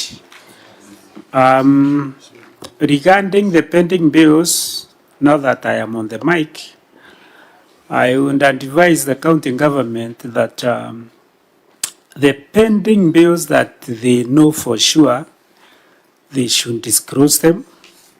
Now that we have moved from cash accounting to accrual, and the ones that they are not very sure, they should be classified as contingent liabilities, and they should also be disclosed in the financial statements. Thank you. Maybe we can also hear from COB. COB, how do you authorize withdrawals when you have statutory deductions that have not been remitted? I know in our resolution, we didn't seem to have addressed the issue of statutory deductions. And I think we need to amend that resolution so that we give very clear directives on that, and even say that the COB should not approve further withdrawal if statutory deductions from a prior withdrawal have not been remitted. Because I think that's proper financial sense. How do you deal with that? Before the control of budget response, I'm told there is a new system of making sure that whatever the control of budget releases in terms of payments, then there is no way of voiding. How possible is that?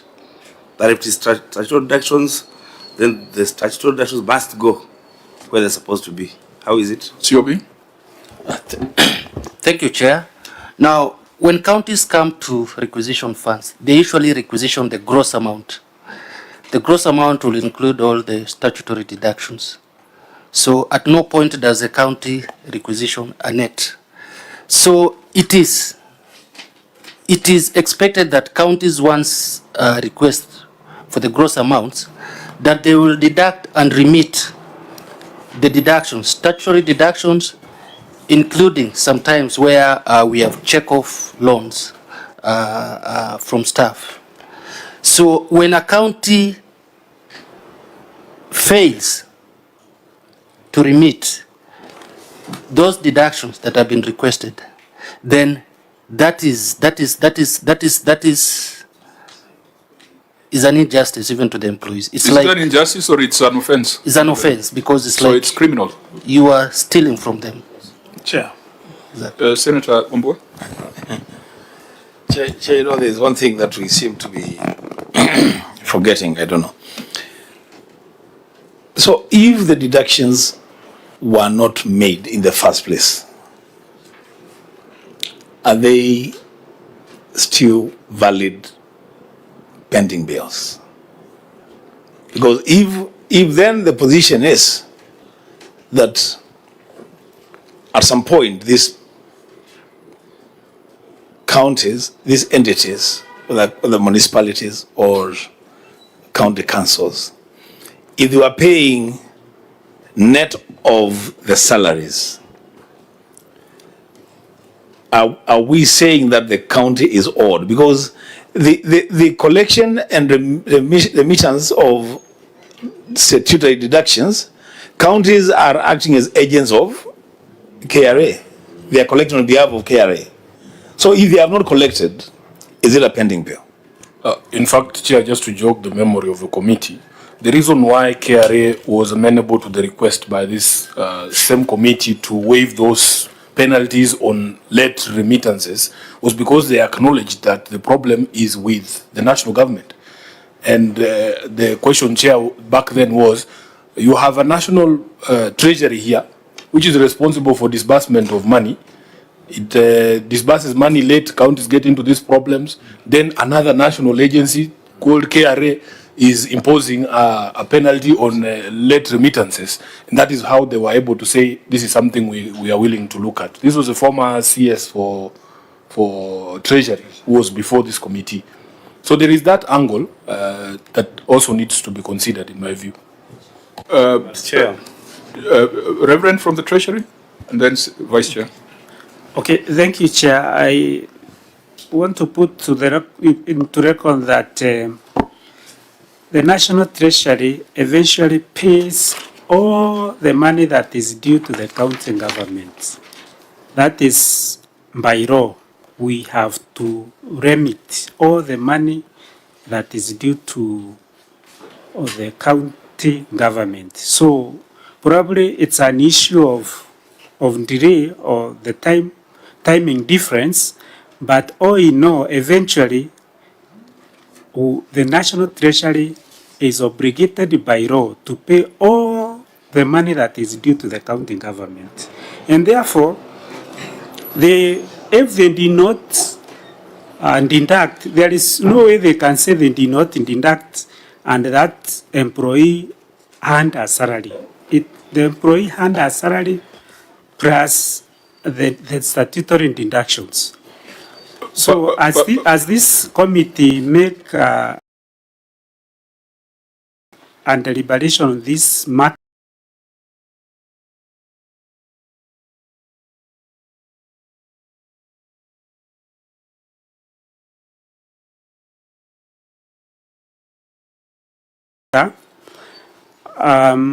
they should consider probably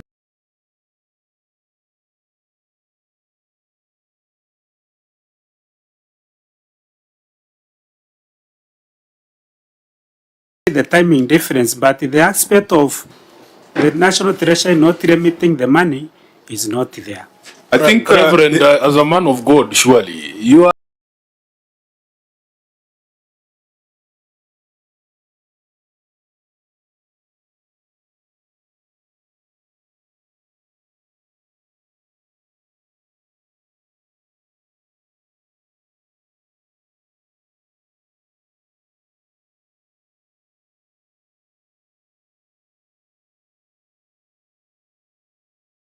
aware that the Senate also passes something called a disbursement schedule.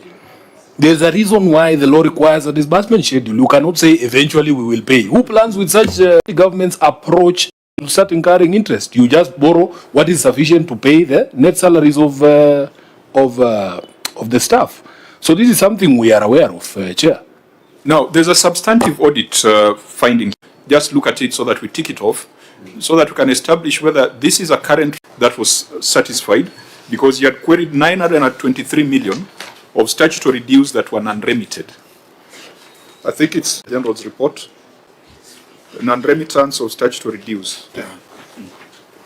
Just read it out, then tell us whether this matter has been addressed so that we can contextualize this problem. Yes. Thank you, Chair. Non-remittance of statutory dues. Yes, proceed.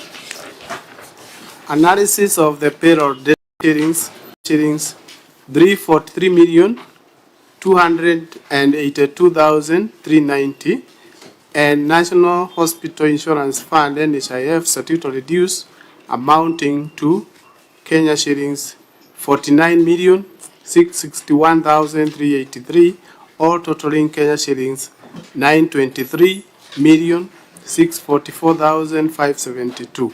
However, no evidence was provided for audit confirmation to show that the deductions were remitted to the relevant authorities as required. Failure to remit statutory deductions on time contravenes the Income Tax Act, National Hospital Insurance Fund Act, the National Social Security Fund Act, which may result in fines and penalties. In the circumstances, management was in breach of the law. Thank you, Chair. Okay, so our recommendations there captured some of the things that members have spoken about, including KRA not imposing penalties on counties for late statutory deductions where it is caused by late exchequer releases from the National Treasury. I think that's what Senator Sifuna has been trying to amplify. So to avoid wastage of time, we shall not read our recommendation in full. We'll just go to your management response on this. Mr. Chairman, our response is very brief and factual.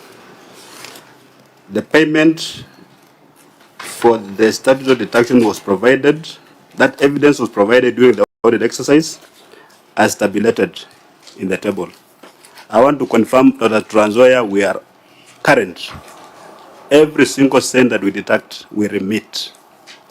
What happened there, I think, was maybe communication breakdown between the auditors and the relevant offices because they provided the evidence of payment of remittance. So let's get the confirmation of the OAG. OAG, you raised this, it was in the management letter, it was in the draft certificate, it was in the final certificate. If the evidence was there, why was it not provided? Thank you, Chair. What I can confirm during the verification, we have found that the statutory deductions, the current ones, were actually deducted and also remitted and paid. So as of now, they do not have this outstanding on the current, except the 109 or any other amount that they may come up with. Our position is that during the audit, because we went through a process, this was not provided, and probably the payments have been done after the Point audit of order, had been Chair. concluded. What is the OAG saying? I'm trying to get him. Senator Jarake? So are you saying it was misreported, or are you saying when you raise this issue up to the exit meeting and management letter, you never captured? Can you stand? Kuwa na msimamo. You know, you are saying this and this, oh, we are confusing all of us. No, our stand is that we have this now was misreported. No, that was the correct position as then. So I and think then there was no payment. OAG, you agree with the report as tabled, but now what you are saying is that you have seen evidence subsequent, isn't it? Yes. So that we apply the provisions of Section 52 of the Public Audit Act. Section 62. Section 62. Of the Public so that Audit the officer was supposed to provide that information and did not. Yes. We recommend the investigation and prosecution. Yes. Is that that's the true position. So that then confirms that going forward, statutory deductions are being remitted. The problem are the historical ones. Yeah, correct. Maybe members should direct or advise control of budget that we should give counties maybe some 6 months to reconcile the historical statutory dues and ensure that they've got a payment plan, failure to which requisitions should not be honored. Because if you've got contributions to LAP Fund, LAP Trust, SACCOs, and all those entities, the person suffering is employee. In their payslip, it indicates that they were contributing to LAP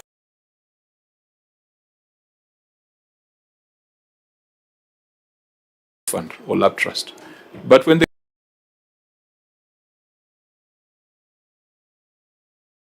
go to check the actuarial valuations, it indicates that their money never came through. I mean, there has to be a way of closing this, and maybe we can debate internally. Mr. Chairman, and agree with the COB on a time frame. Governor. Because some of these amounts of money have accrued for a very long period of time. I don't know if it's possible for the county governments are able to the money was remitted or not. As far as they are concerned, they were employees, their money was remitted. Now you have retired and then there is no pension. So instead of engaging in back and forth, can we now just bite the bullet and see what needs to be done? Senator Sifuna, you are indicating that there's a resolution you have made on... I believe so, and the Secretariat can confirm. There was a resolution of the Senate on the question of LAP Fund and LAP Trust. Because as Governor says, we also had a part of the largest part of the Nairobi pending bill of 100 billion is actually monies owed to those two institutions. There was a resolution of the Senate on the same. And from... CPIC. Yes. CPIC did an inquiry on non-remittance of statutory deductions. Okay, so what was the resolution of the Senate? Let me follow up with the clerk of the committee. I remember that matter coming before. Okay, fine. But separately, you have seen, Chair, there are county governments that have sat down with these entities and entered into agreements. I think the best example is Makueni, right? Governor Mutula told us that there is a running agreement with Lab Fund on how they're going to settle this. So what conversations are you having yourself? We have done of course, there are also bad examples like Nairobi where they've done asset swaps without proper validation. Absolutely. Yeah. Chairman, we have done the same, and we've done MOUs with its Lab Fund, with Lab Fund. Of course, my main concern is that this money is an investment. So when we do these discussions, we argue in a manner that removes the interest, so that at the end of the day, the pensioner doesn't get what is actually due to them. Yeah. So you're making a compromise, but who is suffering? The past suffering is not part of the negotiation. So you can see we are moving from 1.2 billion and we agreed to pay like 300 million. So this amount that you're forfeiting is due to somebody who is not going to get that dues. Honorable Chirarge, then in the next few minutes you can look at a few projects. Chair, maybe, so Governor, in this 700 million that you have allocated in financial year 2025-2026, is 109 part of the payment plan for these statutory deductions? And then number two, you have indicated in your response, which is very brief, that this information was provided. Have you taken any administrative action for non-provision of documentation as per section 62 of the Public Audit Act? Whether, and then finally, Sifuna, hold your horses. Relax. Finally, Chair, in this non-remittance, you'll have your cherry and you'll buy it. Yes. Bishop, can you be praying for Sifuna so that he can hold his horses? Chair, and finally, on non-remittance of statutory deductions, in this provision, what is, you have said that Treasury should provide conditional grant. You have had conversation with Lab Fund, Lab Trust, and maybe KRA. In this 109, are there interests that they have charged on this 109 million? Thank you, Chair.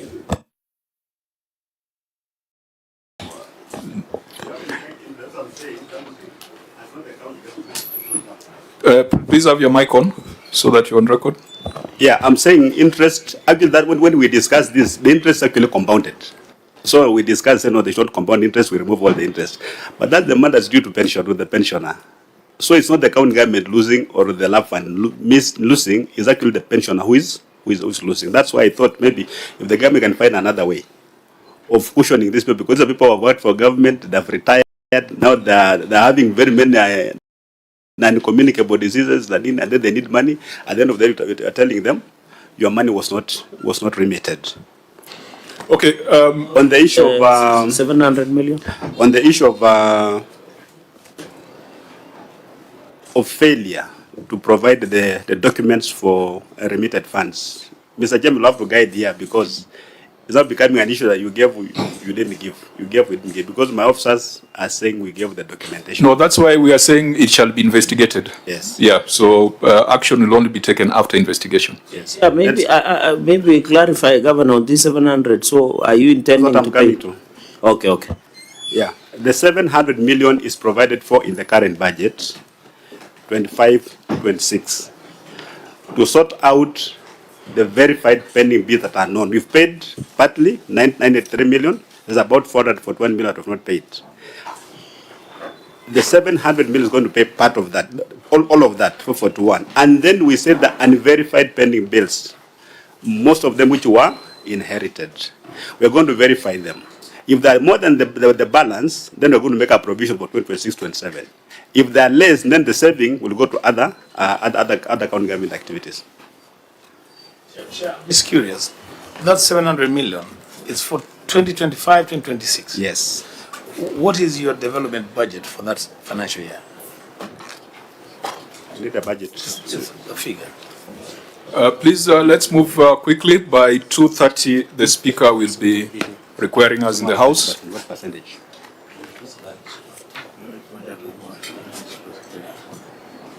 I know it's more than 30% of the total budget. It's more than 30%. Yeah, we are compliant, yeah. Okay. I think it's 3.3 billion. So, honourable members, I think as we, for us to move to the next issue, the Auditor General has confirmed that the issue of statutory remittances is now going forward, is now being resolved, but we are going to make recommendations on the historical ones and also recommendations on those who failed to provide documents. Auditor, keep these in view now that you're doing the current audit to confirm that there is proper disclosure in line with accrual basis of reporting. But control of budget, I think we'll also be having conversations on how to tighten the non-remittance of statutory deductions. If you agree, honourable members, you could move quickly to look at a few projects. Let's start with the construction of the county headquarters, 498 million. Auditor General, your observation was quite brief. You can read it, and then the Governor can give us an update. Thank you, Chair.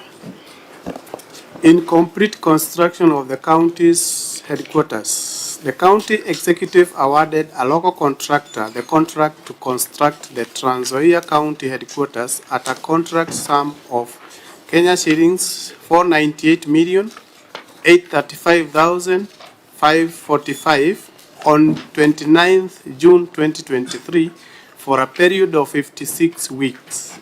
As previously reported, the Tender Evaluation Committee did not conduct due diligence to confirm the qualifications of the contractor, contrary to Section 83, subsection 1 of the Public Procurement and Assets Disposal Act 2015. Fiscal verification carried out on 9th September 2024 revealed that a signboard costing Kenya shillings 250,000 was not erected in the construction site as indicated in the bill of quantities.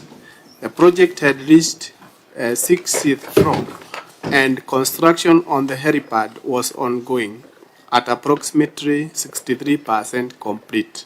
However, the certificate of completion and handing over minutes were not provided for audit.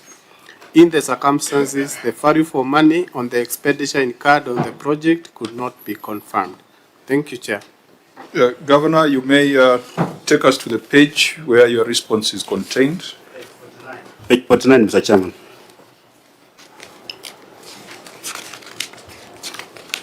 Okay, you may proceed. We gave recommendations in line with prioritization of completion of stalled projects and also administrative action that was proposed there for non-provision of documents. Please give us your response on action taken. The Department of Public Service Management awarded tender number 1293050 of 2022-23 to CM East Africa Construction Limited for the proposed construction of county headquarters at a contract sum of 5 Kenya shillings 498,835,545. Mr. Chairman, the due diligence report was availed but was not considered during the audit exercise. However, the report is available for audit review. On the issue of the signboard is erected. There was an attempt to steal it, but it's now erected at the strategic place. The delay in erecting it was caused by the risk of vandalism, and we have annexed Annex 7, the due diligence report, and Appendix 19.1, the photo of the signboard. The current status, that's at 2024 June. The proposed construction of the Trans Nzoia County headquarters overall progress is at 90% as per the attached architectural consultant's report. Annex 8, the signboard is erected. There is a budgetary allocation attached, that's attached supplementary budget and by financial year 2025-2026.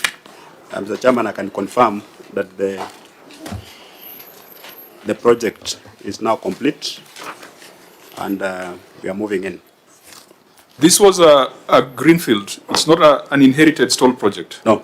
So you started from scratch? From scratch. From 29th of June 2023. Yes. 56 weeks ought to have lapsed in August 2024. Yes. Because a year has 52 weeks. Yes. So it is out of scope, yes, as far as time is concerned. Yes, the delays were explained. What are the reasons? Okay. Well, I think let's first establish. So it has gone beyond the time. Has it gone beyond the budget? No. Why the supplementary that you have referred to here? There were external works which were not part of the original design, and these are majorly the perimeter wall. It wasn't there, and then of course the public what do you call it? Sanitary facilities. So what's the percentage variation so far? Is how much? Huh? No, the money. You've only paid 50%. Variation. Of the project. Yes. It's actually 15%.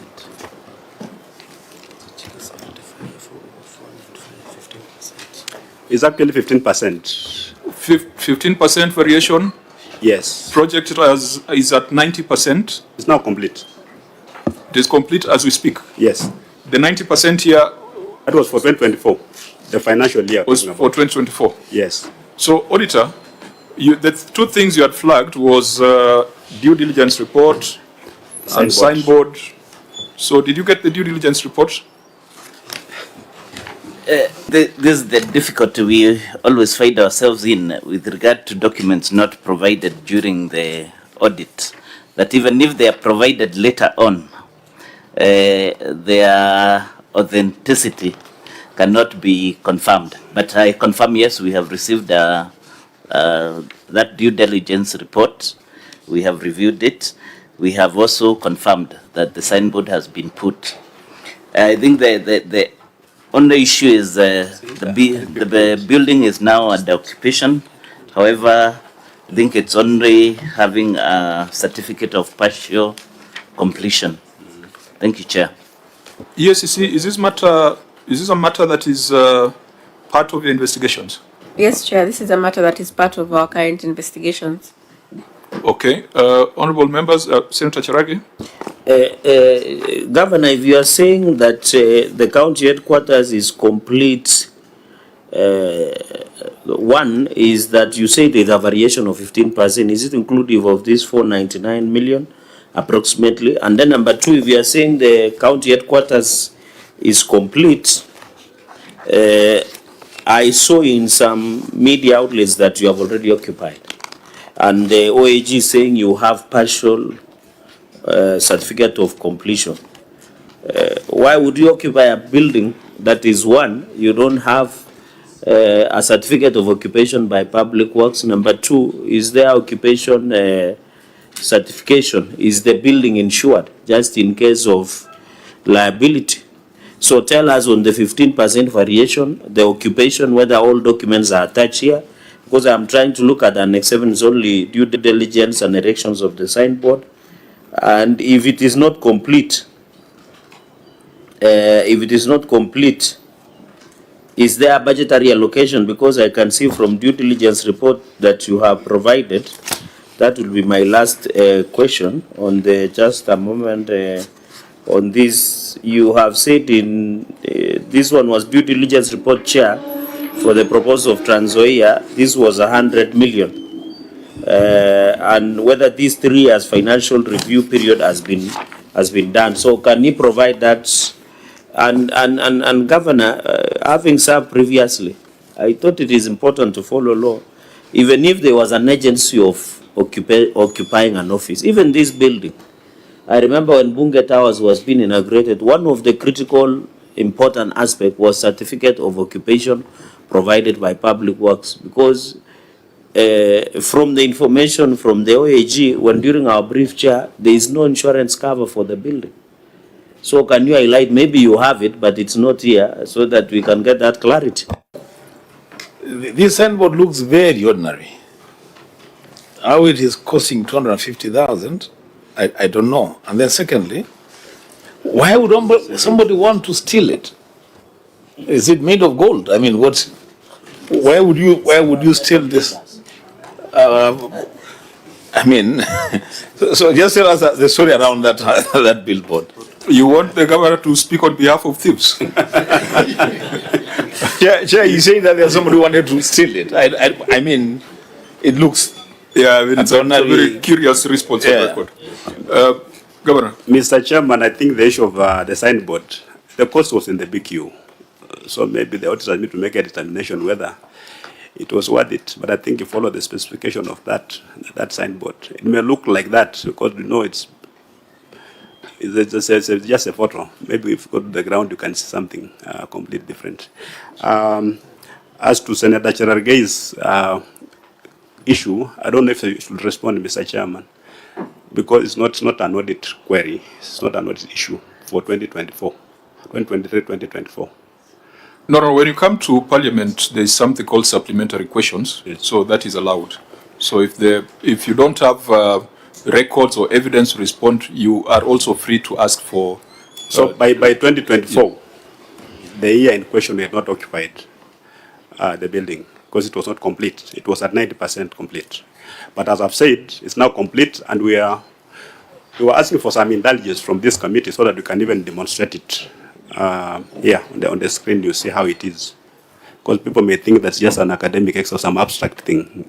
The building if time would have allowed us, we would have demonstrated to us the helipad and the number of helicopters the county government has for it to be a necessity. The helipad is for people like you when you come to visit Trans Nzoia. I come on ground. Our chair does not own a chopper. Yeah, I don't own a chopper. I don't know how many choppers do you own as a Not county everybody government? who has a chopper owns it actually. You can always Yeah, hire. so members, I think for efficiency. Chair, maybe for even governor, you know, under Article 229 says Parliament shall consider OAG reports. So we have power to get more information. Yes. A direct question was, if you are now occupying the building, it was just a simple question that is there a certificate of occupation and issues of insurance.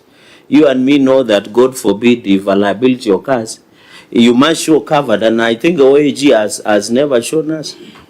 So if Mwananchi works and he gets injured, you can imagine the implication, and your advocate or the county attorney will tell you the danger that you are subjecting yourself and everybody else. You maybe you have taken life cover for yourself. But what about the ordinary, the one you normally walk around in Tawe movement? Do they have life cover? They don't. Governor, very brief. We are currently not in occupation of that building. So what we do is this, because this is not part of the stalled projects. This is a project that was initiated in at the more or less at the beginning of the financial year under review, because it was awarded at the end of June 2023. Yes. And it was to run for 56 weeks. Now the governor says it's complete. Auditor, this is now where you come in to do your post-mortem and to confirm whether it was done lawfully and efficiently. And perhaps you will go and ask those questions as to why we needed a helipad, and you're going to ask those questions as whether a certificate of occupation has been issued. Chair, maybe Governor, you are or not, are you saying no one is occupying that county headquarters as per now? No one. No one. No, just go on record. Your mic is off. Mr. Chairman, as we sit here, I'm not in occupation of that building. It is still under the hands of the contractor. Yes. So let's allow the Auditor General to keep this in view, update us in the current audit, and Auditor, please, where $500 million shillings has been spent, the audit query cannot be a signboard worth 250,000. That cannot be the audit query. There are those overruns in terms of time, in terms of variation, in terms of the questions being raised by Senator Cherargei. So please do a proper audit examination of this particular project. EACC, the file is before you. We are not going to direct you on what to do with it.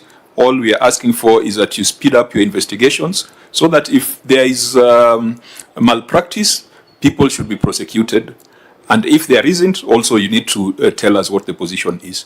So we keep this in view. Now, can I say something? Yes, Governor? Just an observation, because you know the Senate is the one that's in charge of the evolution and protecting county governments and the counties and the county governments. What I've learned as a first-time governor is that every time you do a big project that's worth millions of shillings, it attracts a lot of interest. And majorly it's about fault finding. People have got this belief that if you do a project worth 50 million, you've taken 5 million. You do 100 million, you've taken 10 million. And people come with that attitude and they're coming to find that. So even if they don't find it, they try to find it. How do we cure this? Because then, in my mind,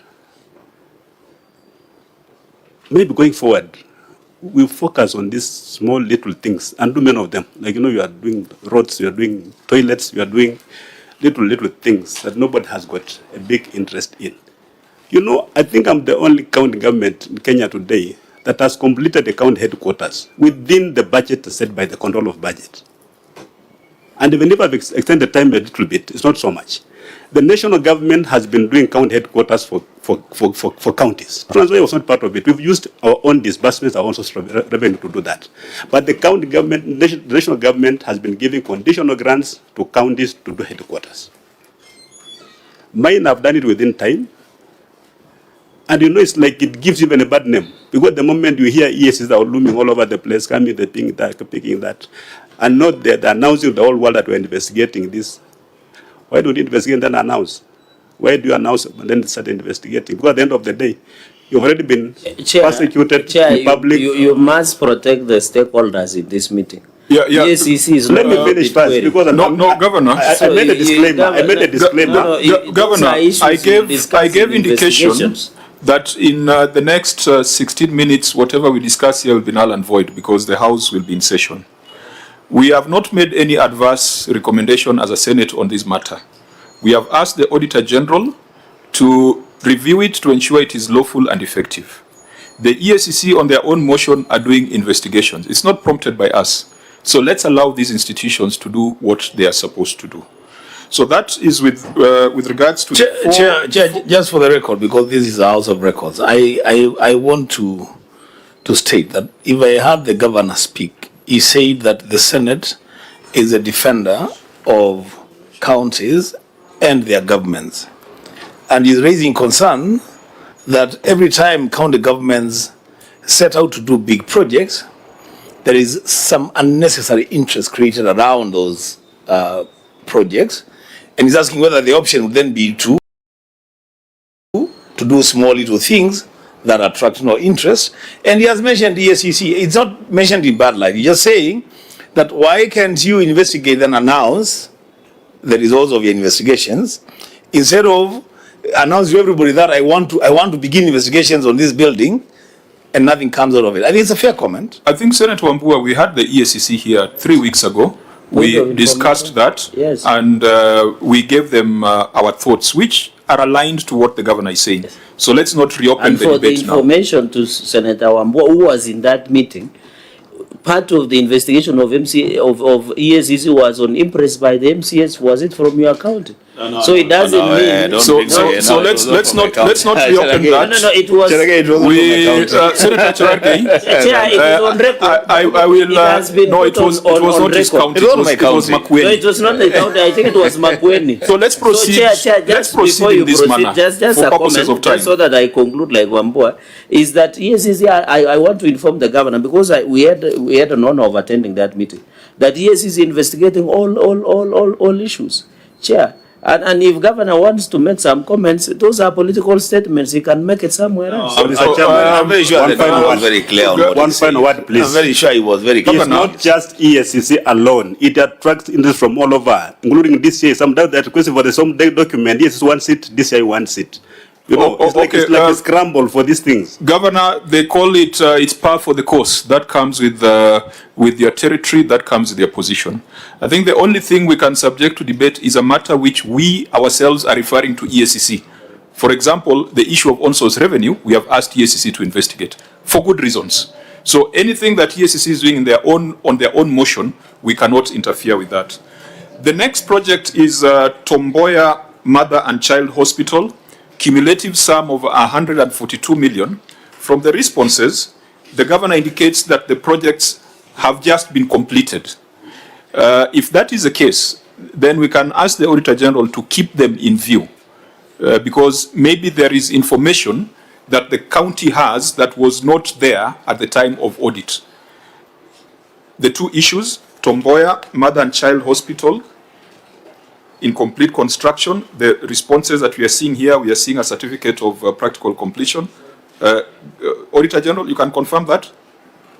Yes, thank you, Chair. I wish to confirm that the projects are completed, but not in use. So the issue of value for money continues to hold true. So can you then, in the current audit that you're doing, again review it for lawfulness and effectiveness? I think it would be better that way instead of trying to hypothesize. Country Aggregation and Industrial Park at Namandala. Last week we discussed KAIP for Turkana and the challenges that are there. This is a matter, Governor, is it complete or it is still work in progress, the KAIP? The chairman, is not complete. It is still work in at 42%. 42%. Yeah. Members, can we allow the Auditor General to keep this in view and review it in the current audit cycle? There was something about Mitume Fresh Produce Market, but let's go to the multi-story business complex where the contract was signed in 2018 at a sum of 874 million. Governor, is this complete, this multi-story business complex? It's not complete, Mr. Chairman. It's at what percentage? 92%.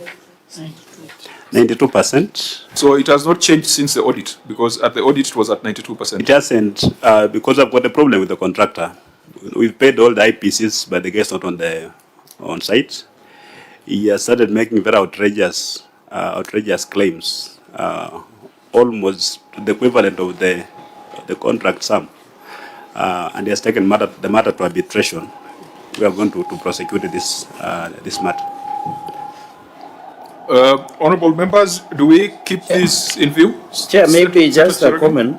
So, Governor, this contractor has been paid this 874,280,383 had been paid. What was the, now that you have your chief officer, has the chief officer been there for some time? Is it new or he has been there? The chief officer has been trade. So that I ask the subsequent question. Your chief officer of finance. The chief officer for trade has been there. Has been there for some time. Yes, yes. So could he have the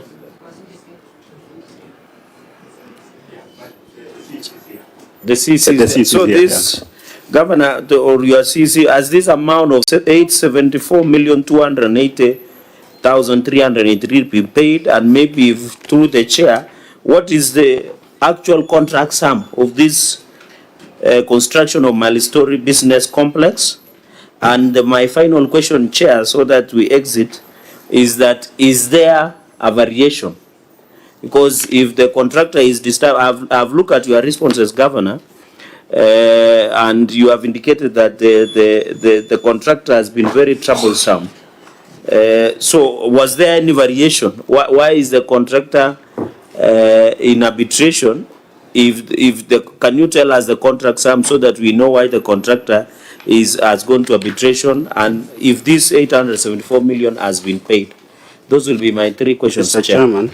Governor, if I can respond, the contract sum is indicated there is 874,280,303 shillings. This contract was awarded in 2017-2018 financial year.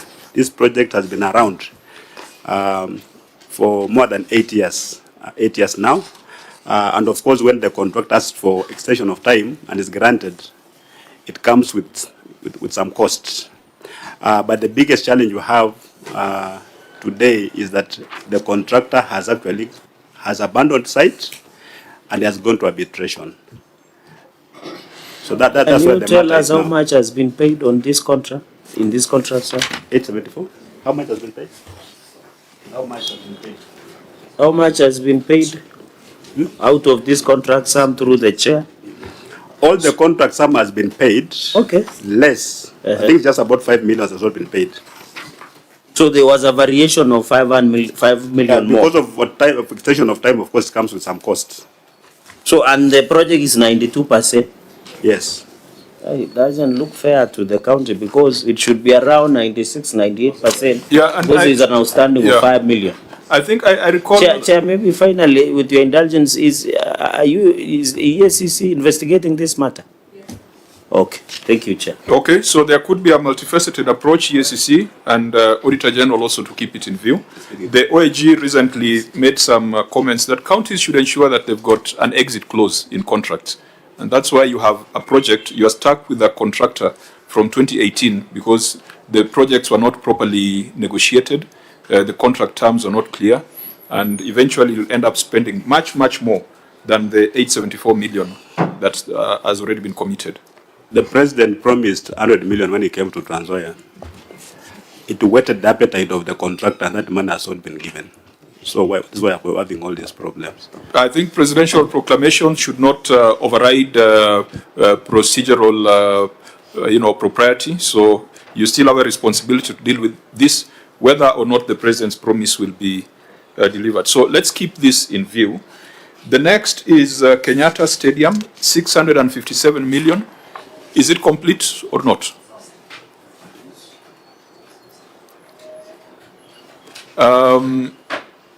So again, it's work in progress. I think OAG keep it in view. EACC, is it part of your, is it on your radar? Yes, Chair, it's also one of them, ones that listed. Okay, so as far as the Senate is concerned, we will wait for the report of the OAG Just a comment. in the current financial year. I see in the observation of the certificate of OAG, there was an issue of boundary. Was that resolved? Or somebody encroached? Perhaps maybe to request Senator Cherargei, if you look at the time, yes. We have only about 5 minutes. So let's keep those questions. Okay. Let the OAG advise us in the next audit cycle. Okay. There is a teaching hospital, 1.6 billion.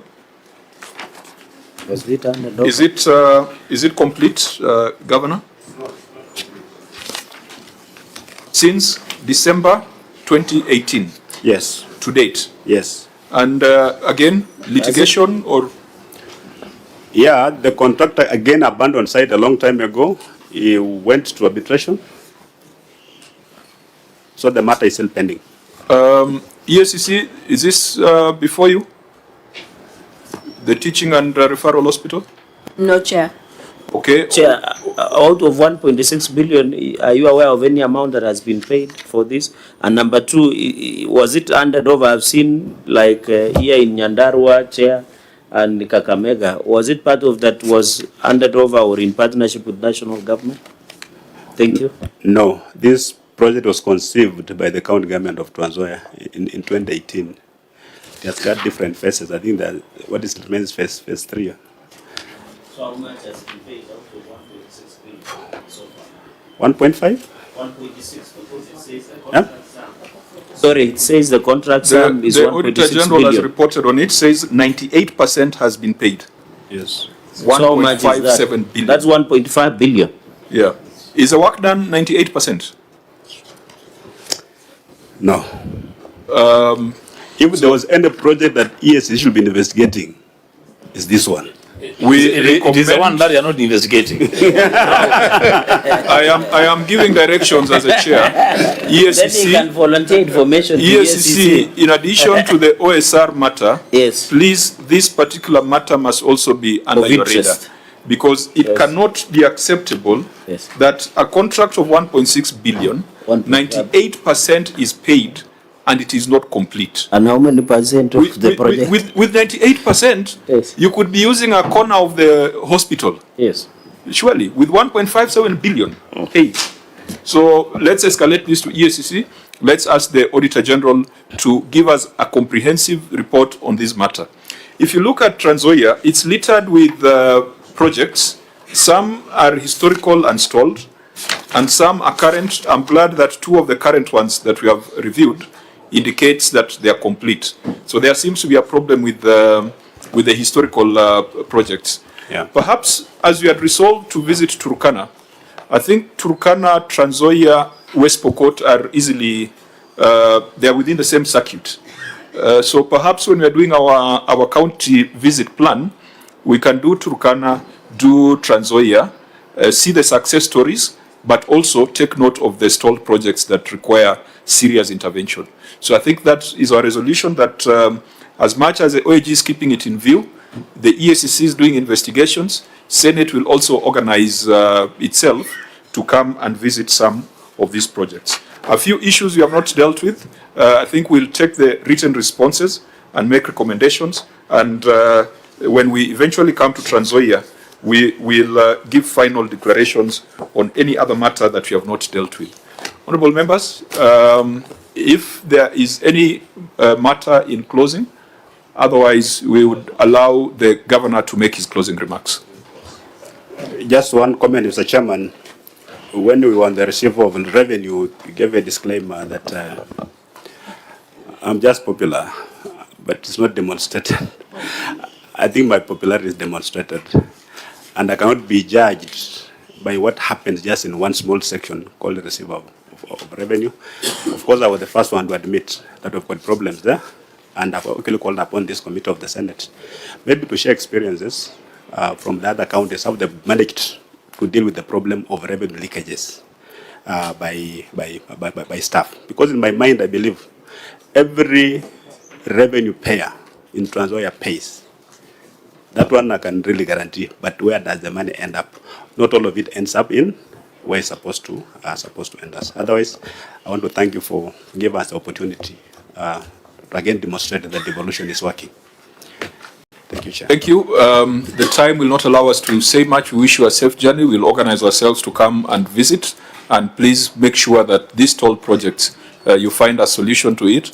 And make sure that every cent that the woman in the market pays is accounted for. And if it cannot be accounted for, then kick out the crooks in your institution, those who are stealing under your nose. Because this conversation has established that there is that likelihood. But we'll leave that for investigation and recommendation by the EACC. The meeting is adjourned. This committee will meet on Thursday morning at 9.